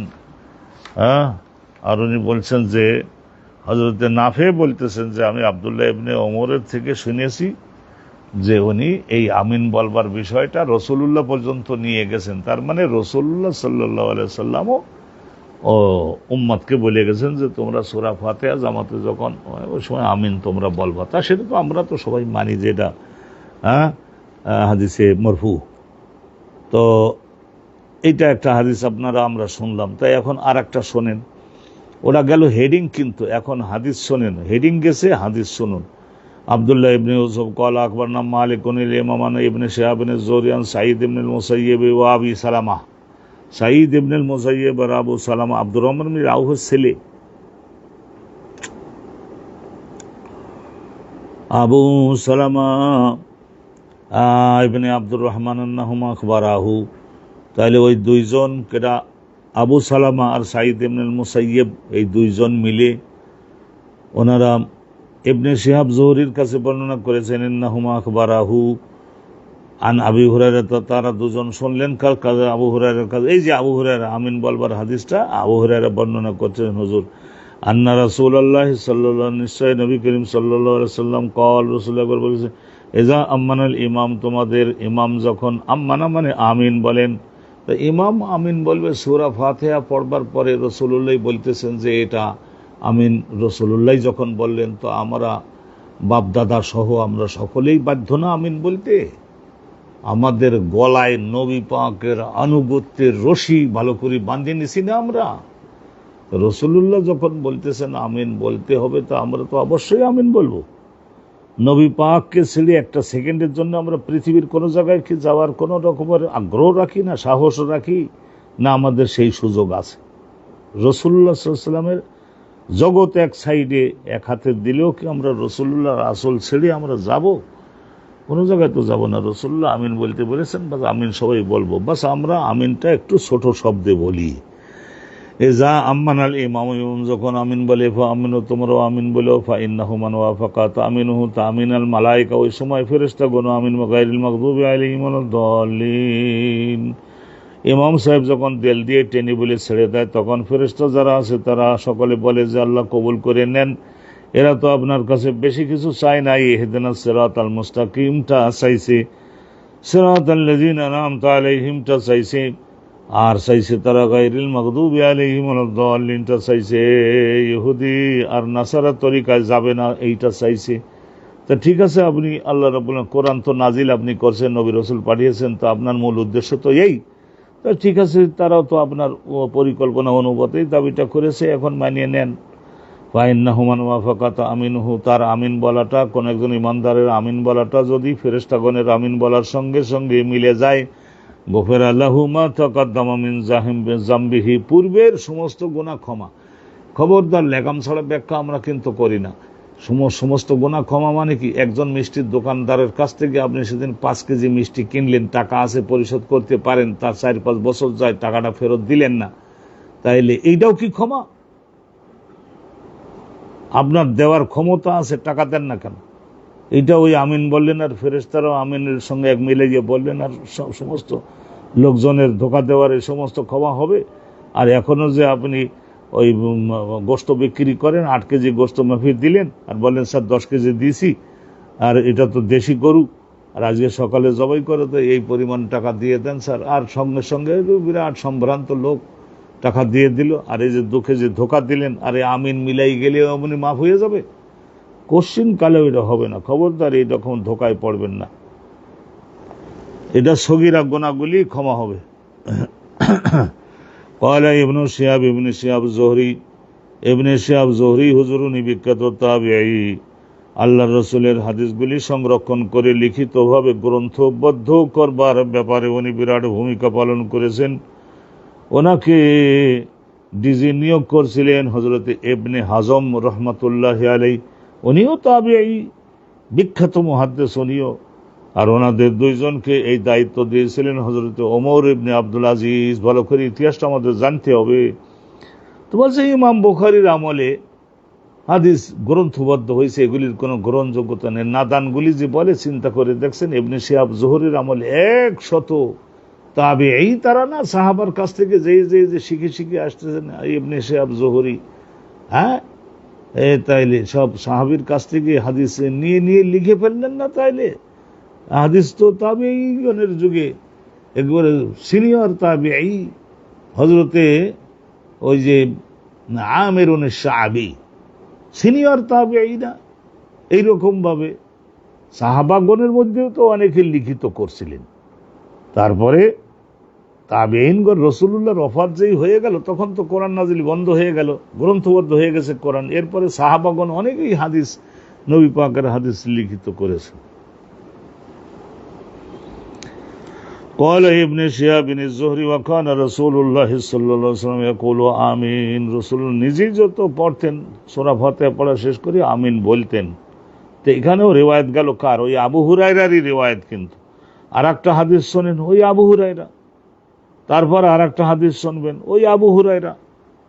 আলহামদুলিল্লাহ, তো হোক আবু হুরায়রা হো, আমরা তো তাকেও মাথায় রাখি, বুকে রাখি তো না, মাথায় রাখি, স্কন্ধে রাখি, বুকে রাখি, চোখের উপরে রাখি, সবই তো করি, কিন্তু আমরা শুধু শব্দটা একটু ছোট করে বলি। তো একেবারে এই ধরনের মুসলমানে জেহেরে আমিন আর এই ধরনের ছোট শব্দে আমিন ওয়ালাতে কন্দল কলহ হয়ে যাবে কি জন্য? কপাল যাদের পড়ে তারা এরকম লেস ইম্পর্টেন্ট একটা বিষয় নিয়ে তারপরে তারা নিজের শক্তিটাকে ধ্বংস করে ফেলে। হাদাসানা আব্দুল্লাহ ইবনে ইউসুফ ক্বালা আকবারনা মালিকুন ইমাম আবি যিনাদ আন আল-আরাজ আন আবি হুরায়রা, সনদটা বিখ্যাত। আন্না রাসূলুল্লাহ ক্বাল ইযা ক্বালা আহাদুকুম আমিন, তোমাদের মধ্যে যখন একজন ইমানদার সূরা ফাতিহা পড়া শেষ হলে ইমামের কাছ থেকে শুনে বা নিজে পড়ে আমিন যখন বলবা, ওয়া ক্বালাতিল মালাইকাতু, ফেরেশতারা তখন আকাশে যারা আর তোমার আশেপাশে আছে তারা তো শুনে আমিন বলে। ফাওয়াফাতে হেদাউমুল উখরা, তোমাদের আমিন আর ফেরেশতাদের আমিন যখন একসঙ্গে হয়ে যায়, আল্লাহ তাআলা বলেন আমি আর কি করব, আমি এখন গুফিরা লাহুম মা তাকাদ্দামা মিন যামবিহি, আমি সঙ্গে সঙ্গে ইহদিনাস সিরাতাল মুস্তাকিমের ওই দাবি আমি কবুল করে নিয়ে তাদের হেদায়েত দিয়ে দিই, ইহুদি নাসারার তরিকা থেকে আমি তাদের রক্ষা করি। আর উলিয়া নবী মিনান নবীন ওয়াস সিদ্দিকিন ওয়াস শুহাদা ওয়াস সালিহিন মুনআম আলাইহিম, তাদের রাস্তায় একে যাওয়ার জন্য আমি স্বচ্ছন্দ ক্ষমতা প্রদান করি। আবু হুরায়রা, আগেরটাও আবু হুরায়রা, আরেকটা শোনেন সেটা আবু হুরায়রা, জেহেরুল মামুম আমিন, মুক্তাদিগণ তারাও আমিনটাকে একটু চেঁচাইয়ে বলবেন। এই হেডিংটা দিতেছেন কিন্তু হযরতে ইমাম বুখারী, এই জাহেরুন এই কথাটা উনি সেট করতেছেন মর্মের ভিত্তিতে। তাহলে এইটা কিন্তু রাসূলুল্লাহর হাদিসের মধ্যে নাই। জাহেরুন মানে চেঁচিয়ে বলা। হাদাসানা আব্দুল্লাহ ইবনে মাসলাম আন মালিক ইবনে ইমাম আন সুমাই, এই যে সুমাই মনে রাখবেন, সুমাই মাওলা আবু বকর আন আবি সালিহিন সাম্মান, এই যে আবু বকর, ইনি আবু বকর ইবনে আব্দুর রহমান ইবনে আল হারিস, ইনারই কৃতদাস ছিলেন হযরত সুমাই। বড় বড় আলেম হয়ে গেছেন। আরে প্রথম গরিব ছিল, দেশ কাঁপানো আলেম হয়েছে, তো প্রথম গরিব ছিল তাতে কি দোষ হয়েছে? তাহলে আবু সালেহ আস-সাম্মান তাবিঈন আবু হুরায়রা আন্না রাসূলুল্লাহ সাল্লাল্লাহু আলাইহি ওয়াসাল্লাম قال আন্না রাসূলুল্লাহ সাল্লাল্লাহু আলাইহি ওয়াসাল্লাম قال, নিশ্চয় রাসূলুল্লাহ বলেছেন, ইযা ক্বাল আল ইমামু গায়রিল মাগদুবি আলাইহিম ওয়ালাদ-দাল্লিন, গায়রিল মাগদুবি আলাইহিম ওয়ালাদ-দাল্লিন, ইমাম যখন বলে শেষ করবে ফাকুলু, তখন তোমরা আমিন বলে দিও। ওয়া ইন্নাহু মান ওয়াফাকা কাওলুহু কাওলাল মালায়েকা, ফেরেশতারা আমিন বলেন, ফেরেশতাদের আমিন বলা তোমাদের আমিন বলা এক তালে এক সুরে একসঙ্গে যদি হয়, গফিরা লাহু মা তাকাদ্দামা মিন যামবি, আগের জীবনের সগীরা গুনাহগুলি আল্লাহ প্রথম ছোটে ক্ষমা করে তারপরে হেদায়েতুল সিরাতাল মুস্তাকিম মঞ্জুর করে দেন। তাবাহু এই সুমাইয়ের সঙ্গে মোতাবাত করিয়াছেন, তার মানে ওনার মাওলা আবি বকর আন আবু সালেহ, ওনার শিক্ষক ছিল আবু সালেহ আস-সাম্মান। আবু সালেহ এটা ডাক নাম হলো আবু সালেহ কুনিয়াত, আর সাম্মান হলো উনি তো ঘি তেলের ব্যবসা করতেন, তো মধু এইরকম তরল জিনিসের ব্যবসা করতেন। সাম্মান আসল নাম ছিল জাকওয়ান। তাইলে তাবাহু ওনার সঙ্গে মোতাবাত করেন, সুমাইয়ের সঙ্গে মোতাবাত করিয়াছেন মুহাম্মদ ইবনে ওমর আর ওনাদের সকলের উস্তাদ কেটা জানেন? এনাদের সকলের উস্তাদ হলেন আন আবি সালামা, আবু সালামা, আব্দুর রহমান বিন আউফের ছেলে হযরত আবু সালামা, এখানে লামের উপরে জবর দিবেন। আন আবি হুরায়রা আনিন নবী সাল্লাল্লাহু আলাইহি ওয়াসাল্লাম। আর একটা মোতাবাত করিয়াছেন ও নুআইমিনুল মুজমির করেছেন আন আবি হুরায়রা, ও আবু হুরায়রা থেকে আনিন নবী সাল্লাল্লাহু আলাইহি ওয়াসাল্লাম। এটা আমরা সকলে সুন্দরভাবে শুনলাম। তার মানে এই যে তিনটা হাদিস গেল, এখানে তিনটা হাদিসের মধ্যে মুসল্লিরাও আমিন চেঁচিয়ে শব্দে বলবেন, আমিন বলার ফজিলাত অনুরূপভাবে। আর এইটা আমরা আগে পড়েছি যেটা, সেটার হেডিং ছিল কি, ওটা জেহেরুল ইমামও আমিন জোরে বলবে, ওখানে ছিল ইমাম আমিন জোরে বলবে, তারপরে ছিল আমিন বলার ফজিলাত পুরস্কার কি, তারপরে বলেছে যে মুক্তাদিও আমিন জোরে বলবে। তাহলে তিনখানা হাদিসের তিনখানাই আবু হুরায়রার রিওয়ায়াত। কিন্তু দেখুন আলহামদুলিল্লাহ, আপনারা ঠেলাঠেলিটা বন্ধ করুন। এই যে এখানে রাসূলুল্লাহ সাল্লাল্লাহু আলাইহি ওয়াসাল্লাম বলছেন যে ইজা আম্মানাল ইমাম ফাআমিনু, তোমরাও আমিন বলবা। কিন্তু এখানে কিরম শব্দে বলবা সেইটা তো কিছু বলাই নাই, বলাই নাই। ইজা আম্মানাল ইমাম ফাআমিনু, এটা হুকুম। তারপরে ফদলু তামিন, এখানে বলা কুলু আমিন, তোমরা আমিন বলিও। হ্যাঁ না রাসূলুল্লাহ কলেজা কল আদুকুম আমিন কলাতুল মালাইকাতু ফিস সামাই আমিন ফাওয়াকাত ইহদাহুমাল উখরা গফির লাহুম মা তাকাদ্দাম, পুরস্কারটা বলা হলো। আর এখানে বলা হচ্ছে যে আন্না রাসূলুল্লাহ কল ফাকুলু আমিন, তোমরা আমিন বলিও। তাহলে এখানে কিরম শেষেই বলবার সেটা কিন্তু এখানে নাই।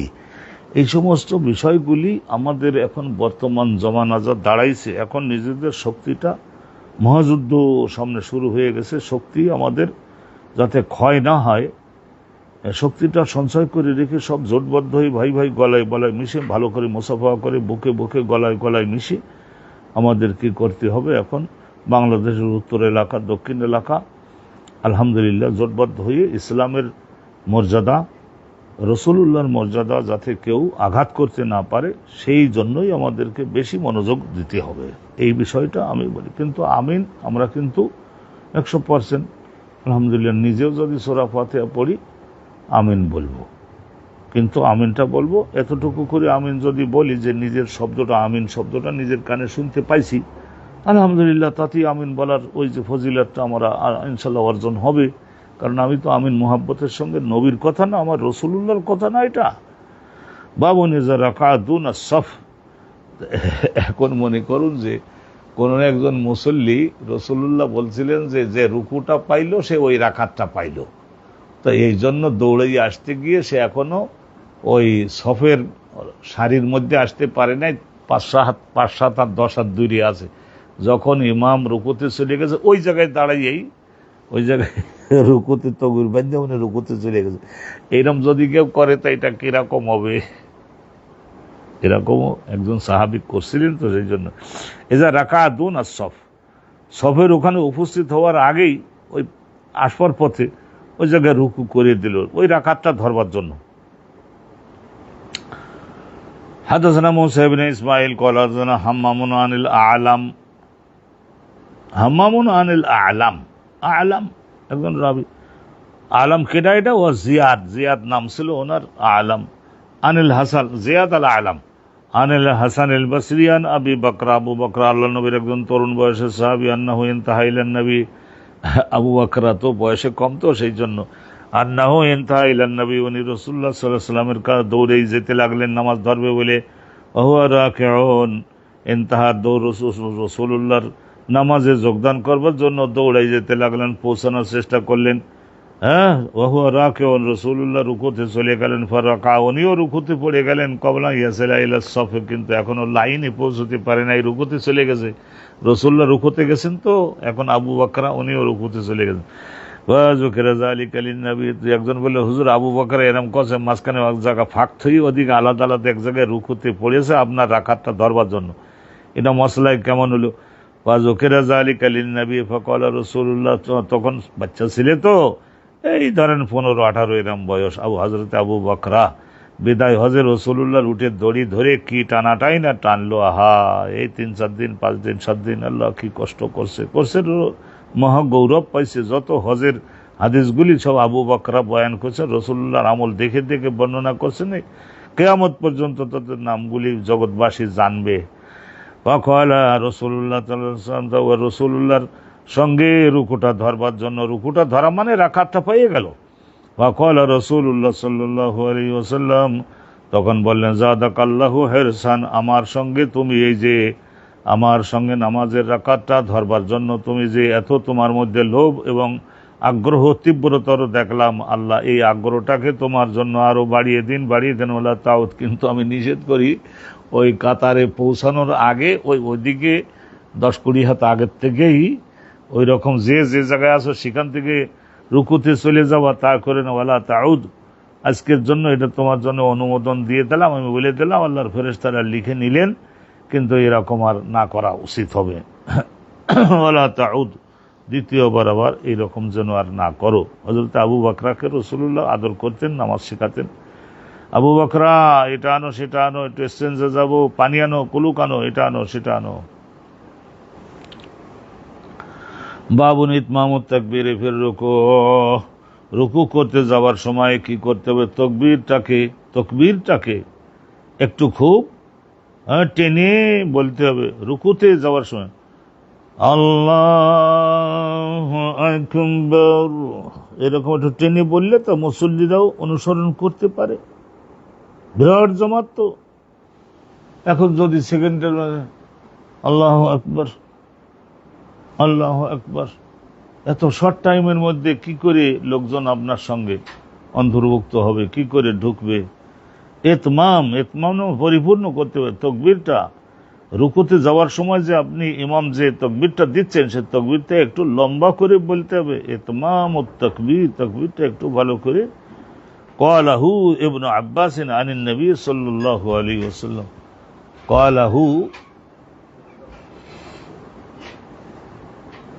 ক্বালাহু ইবনু আব্বাস আনিন নবী সাল্লাল্লাহু আলাইহি ওয়াসাল্লাম, নবী করিম সাল্লাল্লাহু আলাইহি ওয়াসাল্লাম। ক্বালাহু ইবনু আব্বাস আনিন নবী সাল্লাল্লাহু আলাইহি ওয়াসাল্লাম।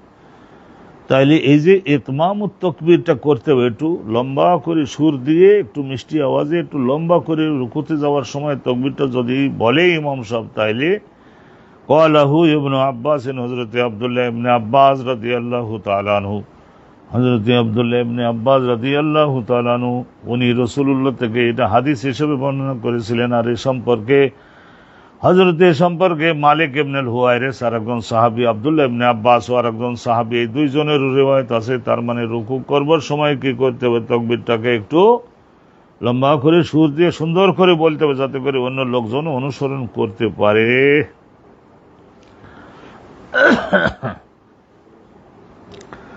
حدثنا إسحاق الواسطي إسحاق الواسطي قال حدثنا خالد عن الجريري عن الزريري عن أبي العلاء عن مطرفين দুই রকমের পড়া যায়, কিন্তু عن عمران بن حسين, আল্লাহ নবী সাহাবী ইমরান ইবনে হুসাইন, قال صلى مع النبي صلى مع علي بالبصرة।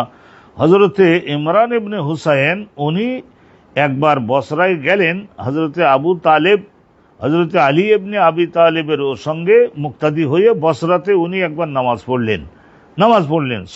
নামাজ পড়লেন কেটা? ইমরান ইবনে হুসাইন, নবী সাহাবী। এক সাহাবী আর এক সাহাবীর পেছনে হযরতে আলী থাকলে উনি ছাড়া আর ইমামতি করবে কেটা? ওনার সমকক্ষ এলিমে, আমলে, কেরাতে, এই সমস্ত লাইনে ওনার সমকক্ষ তো আর ছিলেন না। এই 3 খলিফার পরের কথা বলছি। তো আলহামদুলিল্লাহ বসরায় উনি ইমামতি করতেছেন, তো ওনার সঙ্গে ইমরান ইবনে হুসাইন নামাজ পড়লেন, হযরত আলী ইমামতি করতেন। ফাকালা, তো নামাজ শেষ হলো। নামাজ শেষ হওয়ার পরে তখন ইমরান ইবনে হুসাইন উনি মন্তব্য করলেন যে যাক্কারানা হাযার রাজুল, এই ব্যক্তি মানে হযরত আলী আমাদেরকে ভালো করে স্মরণ করিয়ে দিয়েছেন আজকের এই নামাজের মাধ্যমে, সলাতান, এমন নামাজ, কুন্না নুসাল্লিহা মা রাসূলুল্লাহর সঙ্গে আমরা যে নামাজ পড়তাম, হযরত আলী অবিকল সেই নামাজ পড়ালেন, নবীর নামাজকে আমাদের স্মরণ করাইয়ে দিলেন। আল্লাহু আকবার। তারপর বললেন ফাযাকারা, অতঃপর ইমরান ইবনে হুসাইন উনি বললেন যে আন্নাহু, নিশ্চয় নবী করিম সাল্লাল্লাহু আলাইহি ওয়াসাল্লাম কানা ইউকাব্বিরু, তাকবীর বলতেন, কুল্লামা রাফা, রুকু থেকে সিজদা থেকে যখন মাথা উঁচু করতেন তখন আল্লাহু আকবার। আবার যখন ওয়াদা, মাথা মাটিতে রাখবেন অথবা রুকুর দিকে যখন যাবেন তখনও ওরম বলতেন আল্লাহু আকবার। তাইলে যখন রুকুতে যাইতেন তখন আল্লাহু আকবার, যখন মাথা উঠাতেন আল্লাহু আকবার, সেজদা যাইতেন আল্লাহু আকবার, আবার সেজদাতে মাত্র আল্লাহু আকবার। আল্লাহর শ্রেষ্ঠত্ব কতবার ইনশাল্লাহ আপনাদের সম্মুখে আমরা আলোচনা করব। মোটামুটি 2 রাকাত বিশিষ্ট নামাজের মধ্যে আল্লাহু আকবার কতবার হয় টোটাল গুণে, এটা ইনশাল্লাহ হাদিসে আছে। 4 রাকাত বিশিষ্ট নামাজের মধ্যে আল্লাহু আকবার কতবার হবে, কিন্তু এটা হযরতে ওসমান রাদিয়াল্লাহু তাআলা আনহু হযরতে ওসমান রাদিয়াল্লাহু তাআলা আনহু, উনি তো 12.5 বছর খলিফাতুল মুসলিমিন ছিলেন। উনি শেষ পর্যন্ত ওই প্রায় 75 বছর হয়ে গেলে আর রাষ্ট্র পরিচালনা 2 কোটি বর্গ মাইলের এলাকার শাসনকর্তা, ব্রেনে আর কিছু থাকে না, তো বুড়ো হয়ে যখন গেছিলেন ওই সময় উনি রুকুতে যাইতেন কিন্তু মাথা উঠাতেন, সিজদায় যাইতেন মাথা উঠাতেন, প্রত্যেকবারে আল্লাহু আকবার উনি বলতে পারতেন না দুর্বলতার কারণে। এই দেখা দেখি আমির মুয়াবিয়াও শক্তিশালী দেহ, কিন্তু উনিও আল্লাহু আকবার ছেড়ে দিয়েছিলেন কিছুদিনের জন্য। রুকু করে, সেজদা করে, সবই করে, কিন্তু আল্লাহু আকবারটা বলে না। অনুরূপভাবে আমির মুয়াবিয়ার দেখা দেখি ওনার আর এক শিষ্য ছিল না, বড় ভক্ত, হযরতে জিয়াদ ইবনে সামুরা। ওই যে জিয়াদ ইবনে সামুরাও তাই তাকবীর বলে ছেড়ে দিয়েছিল। তাইলে এটা হযরতে ওসমানের শাসন আমলের কথা। তো হযরতে এই যে এখানে যার কথা বললাম, হযরতে ইমরান ইবনে হুসাইন, উনি ওই বসরায় গেলেন, কুফায় বসরায় গেলেন হযরতে আলীর পেছনে নামাজ পড়ে। তো যখন দেখলেন যে আরে রুকুতে যাওয়ার সময় মাথা উঠাই, এই সমস্ত সময়ে কি সুন্দর করে আল্লাহু আকবার হযরতে আলী বলতেছেন, আর সে কি বলার কি ভঙ্গি, আর বলার কি মিষ্টতা, বলার আল্লাহু আকবার বলার মধ্যে কি কলিজা নিংড়ানো মোহাব্বত। তো এগুলি শুনিয়ে হযরতে ইমরান ইবনে হুসাইন বলেন, আহারে রাসূলুল্লাহর নামাজ ইনি পড়ালেন, আর পড়ে কলিজাটা একেবারে শীতল হয়ে গেল।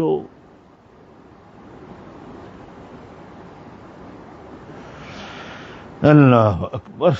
কুন্না নুসাল্লিহা মা রাসূলিল্লাহি ফাযাকারা আন্নাহু কানা ইউকাব্বিরু কুল্লামা রাফা ওয়া কুল্লামা ওয়াদা।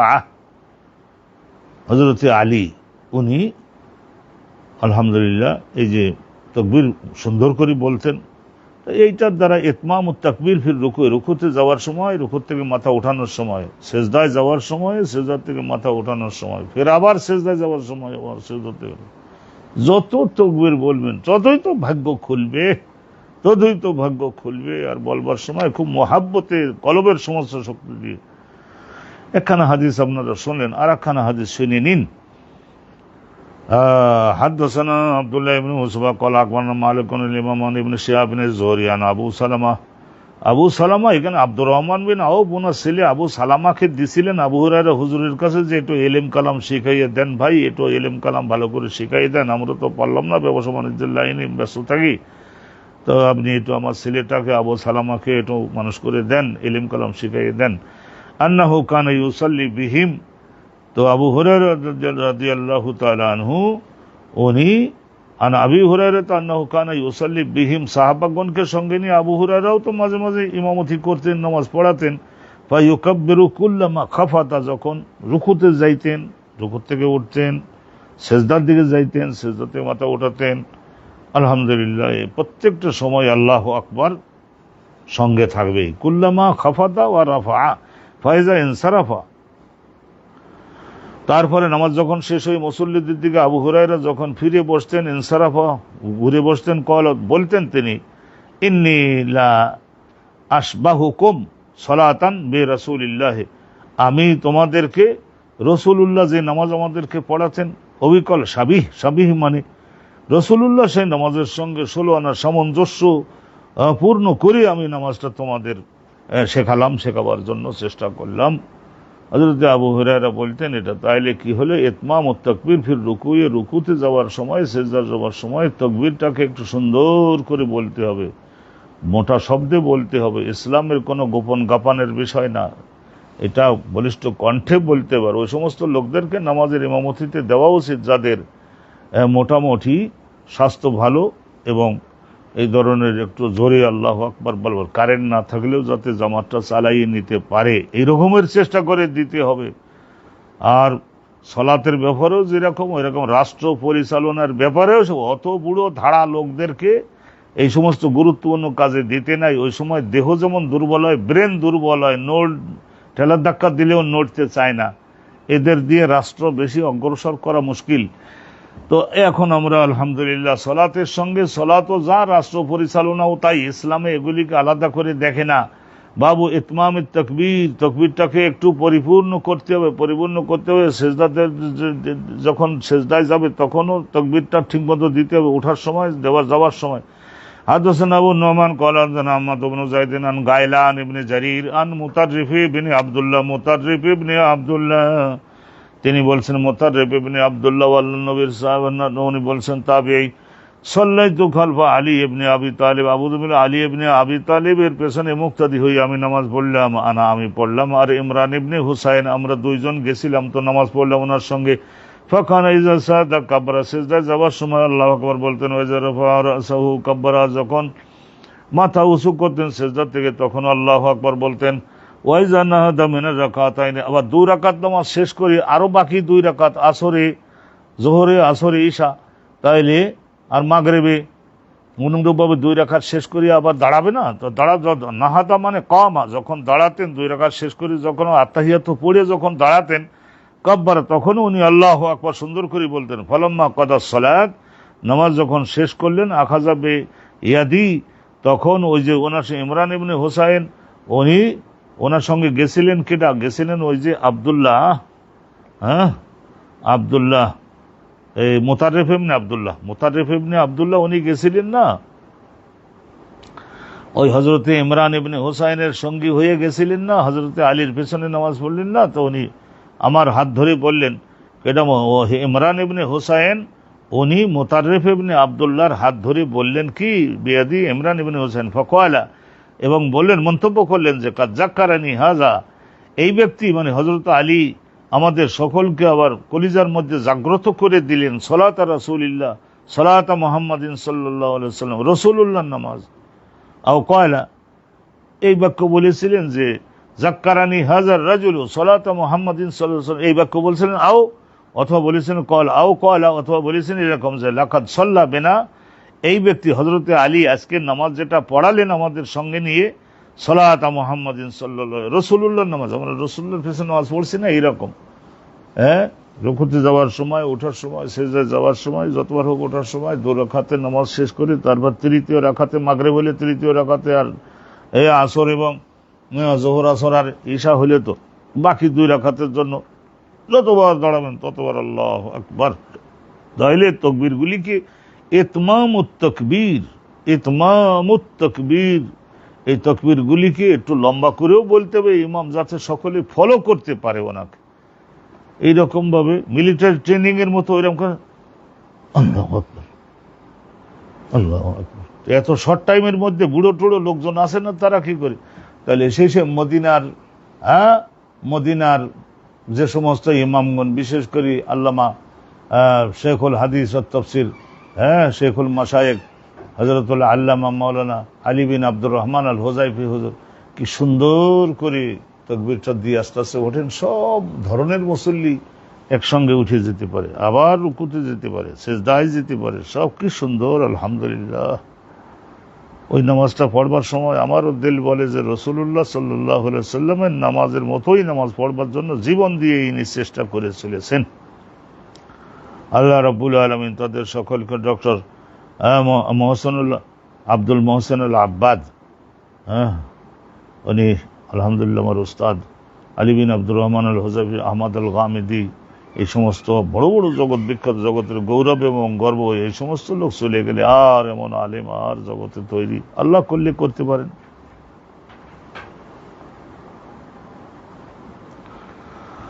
তো মনোযোগ দেন বিসমিল্লাহির রহমানির হাদিসটা শুনলেন আর একটা হাদিস শুনে বাপটা শেষ হয়ে যায় হাদাসানা আমর ইবনে আউন ক্বালা আকবারনা হুসাইমুন আন আবি বিশর আন ইকরিমা এই রান নিচে কিন্তু এখানে কাসরা দিবেন আমাদের মধ্যে এখন আমাদের যে হলো কি এই যে রায়ের নিচে এটারে কাসরা বলতে হবে কাসরা এটা কোনো জের না জের আর কাসরার মধ্যে পার্থক্য আছে একটা শব্দ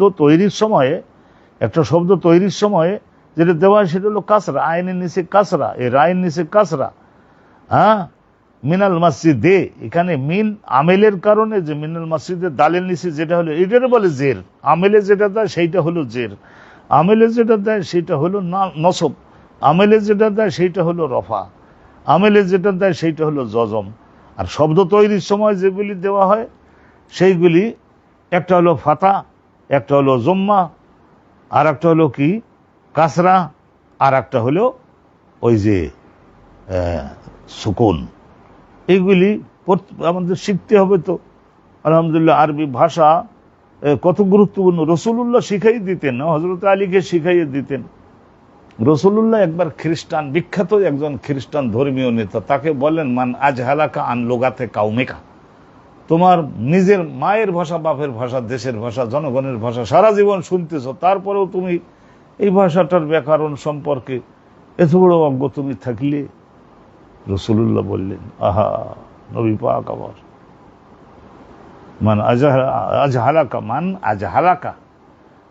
রসুলুল্লাহ সবসময়ের জন্য যে দুশ্মন হোক তার বিরুদ্ধেও মারাত্মক ধারক অপমানজনক কোনো শব্দ, ওয়ার্ড ব্যবহার করেন নাই।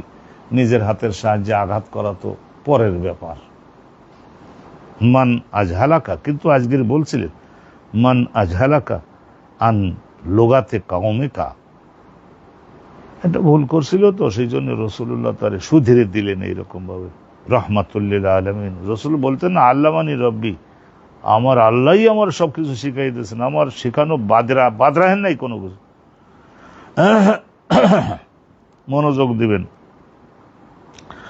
হাদাসানা আমর ইবনে আওরিন ক্বালা আখবারনা হুসাইমুন আন আবি বশর আন ইকরিমা ইকরিমা قال رأيت رجلا عند المقام يكبر في كل خفض ورفع وإذا قام। তাইলে দেখা গেল হযরত ইকরিমা, এটা মক্কার বড় আলেম তাবেঈ, উনি বলছেন যে রাআইতু রাজুলান, আমি একজন ব্যক্তিকে দেখলাম, ইনদাল মাকাম, মাকামে ইব্রাহিমের পেছনে দাঁড়াই নামাজের ইমামতি করতেছে, হাজার লোক তার পেছনে মুক্তাদি হয়ে গেছে। চিনতে পারে না তো, ইকরিমা তো মক্কার লোক। তো সেই জন্য উনি বলেন, মক্কার 7 জন মুফতি হয়েছিলেন, আব্দুল্লাহ ইবনে আব্বাস বানাইছিলেন তাদেরকে, ইকরিমা একজন।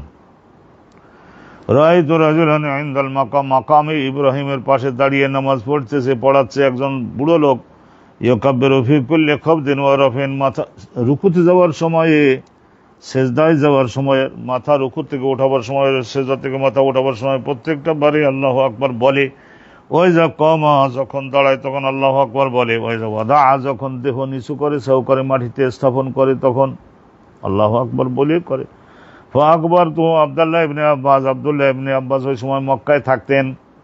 তারপর পরে তো ওনার ওই বার্ধক্যজনিত কারণে ওযু রাখতে পারেন না, অনেক সময় বাতাস বের হয়ে যায়, তো সেই জন্য উনি বলছিলেন না যে মক্কা হেরেমের এলাকা, এখানে আমার এইভাবে করাটা ঠিক না, তো তোমরা আমাকে তায়েফে নিয়ে চলো, ওখানে বাতাসটা ভালো, আমি ওখানে গিয়ে থাকি। তো পরে তো তায়েফে উনি জীবনের শেষের অংশে ছিলেন।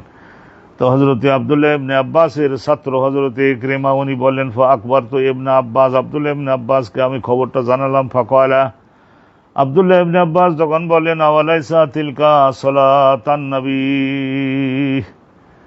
তো তখন উনি বললেন যে, আরে বোকা আমার ছাত্র, তুই এতটুকু শিখতে পারিস নাই, ওই উনি যেটা পড়াইছেন ওটা তো রাসূলুল্লাহ নামাজ, তো ওইটাই লা উম্মা লাকা, লা উম্মা লাকা মানে মর, এতটুকু জানিস নাই? ওটা আবু হুরায়রা আল্লাহর নবীর কলিজার সাহাবী না, আর ওইটা রাসূলুল্লাহর নামাজ। যতবার সেও হতে হবে ততবার আল্লাহু আকবার, যতবার মাথা উঁচু করবে ততবার আল্লাহু আকবার। তো এখন আমাদের হিসাব করে দেখতে হবে যে 2 রাকাত নামাজের মধ্যে কতবার আল্লাহু আকবার আছে। এগুলি তো সমস্ত সারা দুনিয়ার ওয়াকাজকে আমরা কাজ বানালাম, কিন্তু এই সমস্ত বিষয়ে আমাদের সকলের মনোযোগ দেওয়ার, আর এর কারণে হয়েছে এই যে আমরাও যেরকম আল্লাহর বিষয়ে মনোযোগ দেওয়া কমাই দিয়েছি, আমাদের বিষয়ে আল্লাহর রহমত দেওয়া কমাই দিয়েছে, অভাব অনটন আমাদের জীবনকে বেষ্টন করে ধরতেছে, সমস্যা, এবং জনগণ আমাদের বিরুদ্ধে দাঁড়াচ্ছে, আমাদের আনুগত্য করছে, এখন আর আগ্রহী ওইভাবে ভক্তি মহব্বত আর করতেছে না। তো একটা হাদিস আপনারা শুনলেন, আর একখান হাদিস শুনলে আলহামদুলিল্লাহ আমাদের আজকের অনুষ্ঠানটা আমরা শেষ সুসম্পন্ন করতে পারি। এখানে বললেন যে লা উম্মা লাকা, there is no mother for you, তোর মা নাই, এইরকম যে কথা আরবের লোকেরা বলে না, হ্যাঁ, কালিমাতুন তুকালু ইনদা জাজারে, কাউকে ধমকি দেওয়ার সময় আরবের লোকেরা নাম বলে, you are without any mother, তোর মা নাই, গোড়া নাই, তো এতটুকু নলেজ নাই তোর, তোর মা থাকলে তোরে তো শিখাইতো, এতটুকু শিখাই নাই, তাহলে মা থাকলেও কি করি। আর একটা হাদিস আপনাদের সামনে দিয়ে দিচ্ছি আলহামদুলিল্লাহ, তারপরে আজকের মাহফিলটা শেষ করব। আল্লাহ রাব্বুল দয়া করে যেন কবুল করেন, মঞ্জুর করেন। বাবুন তাকবীর ইযা কামা মিনাস সুজুদ, সিজদা দিয়ে ওঠার সময় আল্লাহু আকবার বলতে হবে। হাদাসানা মুসা ইবনে ইসমাইল ক্বালা হাদাসানা হাম্মামুন আন কাতাদাতা আন ইকরিমা, ওই যে ইকরিমা, এগুলি সব জানেন যে আব্দুল্লাহ ইবনে আব্বাস, আহা, ইসলামটা এমনি তো আর ছড়ায় নাই। এনারা সকলে বাজারে যাইতেন, তখনকার আমলে ছাগল, ভেড়া, দুম্বা, গরু, মহিষ, উটের মতো বাজার ঘাটে এরম গরিব লোকেরা অভাবে পড়ে তার সন্তান বিক্রি করে দিত, লোকেরা কিনতো। আর অনেক সময় ছাগল গরু চুরি করে নিয়ে যান চোরেরা, আমার নিজের মাল স্যার নেন, অভাবে পড়ে বেচতেছি এরকম বলি, তাইলে বাজারে উঠাই পশু বিক্রি করে দেয় না আমাদের এই জমানায়, দেয় না অনেক মানুষ। ওইরকম ওই জমানায় একজন আর একজনের বহু দূরে বাজারে নিয়ে বিক্রি করে আসলো, এরকম করতো। তো বাজারের থেকে কিনে আনতো। নাসিকার গঠন, ওষ্ঠ্যদরের গঠন, উচ্চতা, দেহের এই সমস্ত ভাবভঙ্গি যারা দূরদৃষ্টি সম্পন্ন তারা দেখে চিনতে পারতো যে ভবিষ্যতে ইনশাল্লাহ একে একটা মাল বানান যাবে। তো হযরতে আব্দুল্লাহ ইবনে আব্বাস, ওনার বাবা আব্বাস সকলে মিলে কিনে আনছিলেন। কাকে কিনে আনছিলেন? এই যে ইকরিমাকে কিনে আনছিলেন। পরে খাওয়ালেন, দাওয়ালেন, মানুষ করলেন, জামা কাপড় দিলেন, লেখাপড়া শেখালেন, বিয়ে শাদী দিলেন, ঘর বাড়ি বানিয়ে দিলেন, বললেন কি ঠিক আছে আমার সঙ্গে থাক, এলেম কালাম যা শেখ প্রসারে নাম। তো হযরতে ইকরিমা মাওলা বলা হয়, এককালে কৃতদাস ছিলেন, পরে স্বাধীন হয়ে গেছেন। একে আরবি ভাষায় বলে মাতুক, মিম আয়েন তাওয়াও বড় কাপ, মাতুক, স্বাধীনকৃত, মুক্তকৃত। ইসলামে আল্লাহর রহমত পাওয়ার জন্য বলা হয়েছে না যে তোমরা অনেকগুলি নেক আমল সংগ্রহ করে জগৎ থেকে আসো। তো তার মধ্যে এক হলো দৈহিক সলাত, ইমান আগে, তারপরে সলাত, তারপরে সিয়াম, তারপরে মনে করেন যাকাত, তারপরে হজ, হ্যাঁ, ওয়াল আমালু মিনাল হাসানাত, আর বহু আমল আছে না ইসলামে, কোরআন হাদিসে ভরা। আবার আছে অনেকগুলি ইবাদত, সেগুলি আর্থিক, যাকাত দেওয়া থেকে শুরু করে ধন ও সাদাকা, এই যে কৃত দাস কিনে এনে স্বাধীন করে দিয়ে তার লেখাপড়া শিখে বিবাহ সাদের খরচ দিয়ে ঘর বাড়ি বানিয়ে দিয়ে ইসলাম শিখাইয়ে প্রসারে নামানো। আল্লাহ। বাবুন আত-তাকবীরু ইযা কামা মিনাস সিজদা, থেকে উঠবার সময় তাকবীর বলতে হবে। আন কাতাদাতা আন ইকরিমা, এই যে ইকরিমা ক্বালা সাল্লাইতু খালফা শাইখিন বিমক্কাতা, আমি একবার ওই মক্কা শহরে গিয়ে তারপরে একজন বুড়ো মানুষ, বুড়ো টাইপের লোক, তার মক্কা ওখানে উনি দেখলাম নামাজ পড়াতে, ওনার পিছনে মুক্তাদি হইলাম। ফাকাব্বারা সিনতাইনি ওয়া ইশরিনা, আল্লাহু আকবার। তো দেখা গেল যে এই 4 রাকাত নামাজের মধ্যে এরকম ভাবে 22 জায়গায় তাকবীর বললো, তাকবীরাতান। ফাকুলতু লি ইবনে আব্বাস, আমি পরে এসে আমার উস্তাদ হযরতে ইকরিমার পুঁজি পাঠা সালাম তো আব্দুল্লাহ ইবনে আব্বাস, তো ওনার কাছে আমি বললাম ইন্নাহু আহমাক, লোকটা তো আহমক টাইপের দেখা যায়, এত বেশি তাকবীর বলেছে। ওয়াকালা, তখন আব্দুল্লাহ ইবনে আব্বাস বললেন, ওরে আহমক, সাকালাত কা উম্মুকা, সাকালাত কা উম্মুকা, সাকালাত সা ছোট কাপ লাম, সাকালাত কা উম্মুকা, তাইলে তোর মা তোরে পেটে কি অনেক সময় ধারণ করতে পারে না। বাচ্চা মোটা হয়ে গেলে 6 মাসের মাথায় খসে পড়ে, 7 মাসের মাথায়, 8 মাসের মাথায় খসে পড়ে, মানে এই ভূমিষ্ঠ করে ফেলে, ধরে রাখতে পারে না। অনেক সময় মায়ের এটা একটা দুর্বলতা। তো ওই যে বাচ্চাটা জীবিত যদি থাকেও, জীবিত থাকলেও কিন্তু ওই বাচ্চাটা একটু স্বাস্থ্যটা উইক হয়, এবং স্বাস্থ্য যেমন দুর্বল, কুস্তি, লড়াই, যুদ্ধ, গুরুত্বপূর্ণ কাজ, 3 মণ ওজনের একটা বোঝা নিয়ে যে 4-5 তলা বিল্ডিং এর সিঁড়ি দিয়ে যে ধমধম করে উঠে যে ফেলে আসবে, এই রকমের যোগ্যতা তাদের হয় না। শুধু কেউ ঠান্ডা লাগলেও নাকে পানি, গরম লাগলেও নাকে পানি, এরম হয়। তো এই ধরনের যারা হয় ওদেরকে সাধারণত ওই মায়েরা যারা সন্তানকে 8 মাসে ভূমিষ্ঠ করে দেয়, 7 মাসে ভূমিষ্ঠ করে দেয়, ওদের বাচ্চাগুলি এরম দুর্বল হয়। ওই জাতীয় মহিলাকে বলা হয় সাকেলা, সা আলিফ ছোট কাপ লাম গোলতা, সাকেলা বলা হয়। তো আব্দুল্লাহ ইবনে আব্বাস বলেন, এরে ইকরিমা, তুইও কি সাকেলা মায়ের পেটের থেকে অপূর্ণ গঠন নিয়ে 6-7 মাস 8 মাসে ঝরে পড়ছিলি নাকি? Back call number 1। তাই রে সুন্নাতু আবিল কাসেবে, উনি যে 22টা তাকবীর দিয়ে নামাজ পড়াইছেন, এটা রাসূলুল্লাহর নামাজ। তো ঘটনা হয়েছিল এই যে হজরতে ওসমান উনি তো প্রায় ৭৫ বছর বয়সে এই পর্যন্ত খলিফাতুল মুসলিমিন ছিলেন, 12.5 বছর রাষ্ট্র চালাইছেন, 2 কোটি বর্গ মাইলের মতো সাম্রাজ্য ছিল। তো এই রাজ্য চালাতে যেয়ে এমনি মানুষ এমনিতেই বুড়ো হয়ে যায়। তো উনি দুর্বল হয়ে যাওয়ার কারণে উনি জীবনে যখন আর খলিফা তাকে তো ইমামতি করতেই হবে, নবীর দিয়ে যাওয়া আইন, তাই ইমামতি উনি করতেন, কিন্তু রুকুতে যাওয়ার সময়, ওঠার সময়, সিজদা যাওয়ার সময়, ওঠার সময় অনেক সময় তকবীর বলতে পারতেন না, তকবীর বলতেন না। তো ওই দেখা দেখি আমির মুআবিয়াও ফলো করলো, ওসমান ইজ মাই আইডল। তো সেই হিসাবে ওসমানের ফলো করতেন কেডা? হযরতে আমির মুআবিয়া। উনি ওইরকম করতেন, তকবীর বলতেন না। এত বড় স্ট্রং বডির লোক, তারপরেও হযরত ওসমানের ফলো করতেছে। সব লোক দেখে দেখে আমি যা করি সেগুলি দেখে দেখে করো, আবার আল্লাহু আকবার বললে তোমাদের কানে আবার ওই সমস্ত পৌঁছাতে পারবো না। তো এই দেখা দেখি ওই যে জিয়াদ ইবনে সামুরা উনিও তাই করতেন। তো এই সমস্ত দেখি হযরত ওমরের শাসন আমলে তো ওনারা গভর্নর ছিলেন, তো ওইগুলি দেখে দেখে এরকম অনেকেই মনে করেছিল যে তাকবীর না বলাটা বোধহয় এইটা নামাজের নিয়ম, বোধহয় এইটাই। তো ওই হিসেবে ইকরিমা ওই হযরতে আবু হুরায়রার নামাজ দেখে ওই রকম বলেছিল। তো ওই জন্যই হযরতে আব্দুল্লাহ ইবনে আব্বাস উনি বলেন, ওরে আহমক, ওরে নির্বোধ, ওরে অপূর্ণ চিন্তা শক্তি জ্ঞান শক্তির অধিকারী আমার ছাত্র ইকরিমা, তোর মা তোর 7 মাস 8 মাসে কি ভূমিষ্ঠ করে দিয়েছিল, পেটের থেকে বের করে দিয়েছিল নাকি? জ্ঞান বুদ্ধি তোর এত কাঁচা? উনি যে নামাজটা পড়িয়েছেন সুন্নাতু আবিল কাসিমে সাল্লাল্লাহু আলাইহি ওয়াসাল্লাম, ওইটাই হচ্ছে তো আইন বিধান।